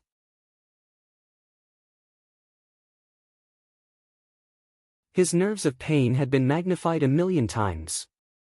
The black robe on his body had been rolled into a ball, and stuffed into his mouth. He had chewed it to a pulp. He wanted to faint, but he didn't dare to do so. That was because he would lose consciousness if he fainted. Then, he would suffer the backlash of the flame of primal chaos. And he would end up like Li Ju Tian. That would be akin to shooting oneself in the foot. Therefore, the only thing he could do at this moment was to hold on. He was stubbornly holding on to the last bit of clarity in his mind. June Moxie would cease to exist in this world once that bit of clarity disappeared. Moreover, he would cease to exist in any world. Compared to the burning of the flame of primal chaos, the tiger stool, chilly water, 20 poisonous bamboo sticks stuck in the fingers, these kinds of punishments were simply like a drizzle. In fact, it could be said that he had been bitten by a mosquito. And the backlash this time would have been equivalent to having one of his legs smashed. The disparity between the two was enormous. Sweat flowed out of his body like a small river. Then, it evaporated, and turned into a cloud of mist. Ah! June Moxie faced upwards and let out a long and loud scream. He stood up, and then fell back down. His entire body was stiff like a zombie. Then, his body twisted and contorted on the ground. In fact, it had already violated the limits of the human body. This kind of pain continued for an entire day and night. The dark flame of primal chaos danced cheerfully under the furnace of good fortune. It seemed as if it was cheering for June Moxie's suffering. Only the art of unlocking the heavens' fortune persistently operated. It flowed through June Moxie's meridians again and again. The thick aura of the Hongjun Pagoda poured into his meridians like a whale. It washed away the impurities in his meridians again and again. The amount of aura that had entered his body this time was far greater than any of the previous times. In fact, it was comparable to the total amount of aura that had entered his body in the past. The rich milky white aura in the air seemed to be being sucked in by a powerful whirlpool. It issued a continuous whooshing sound as it continuously rushed into June Moxie's body. It seemed as if there was no end to it. You're tuning into the Passion Pages YouTube channel. We're so grateful for your support, and don't forget to subscribe to join us on this incredible journey through captivating stories. Your generosity through donations truly makes a world of difference, as it's the primary source of revenue that allows me to expand and enhance this channel for you. Thank you from the bottom of my heart for being a part of this adventure.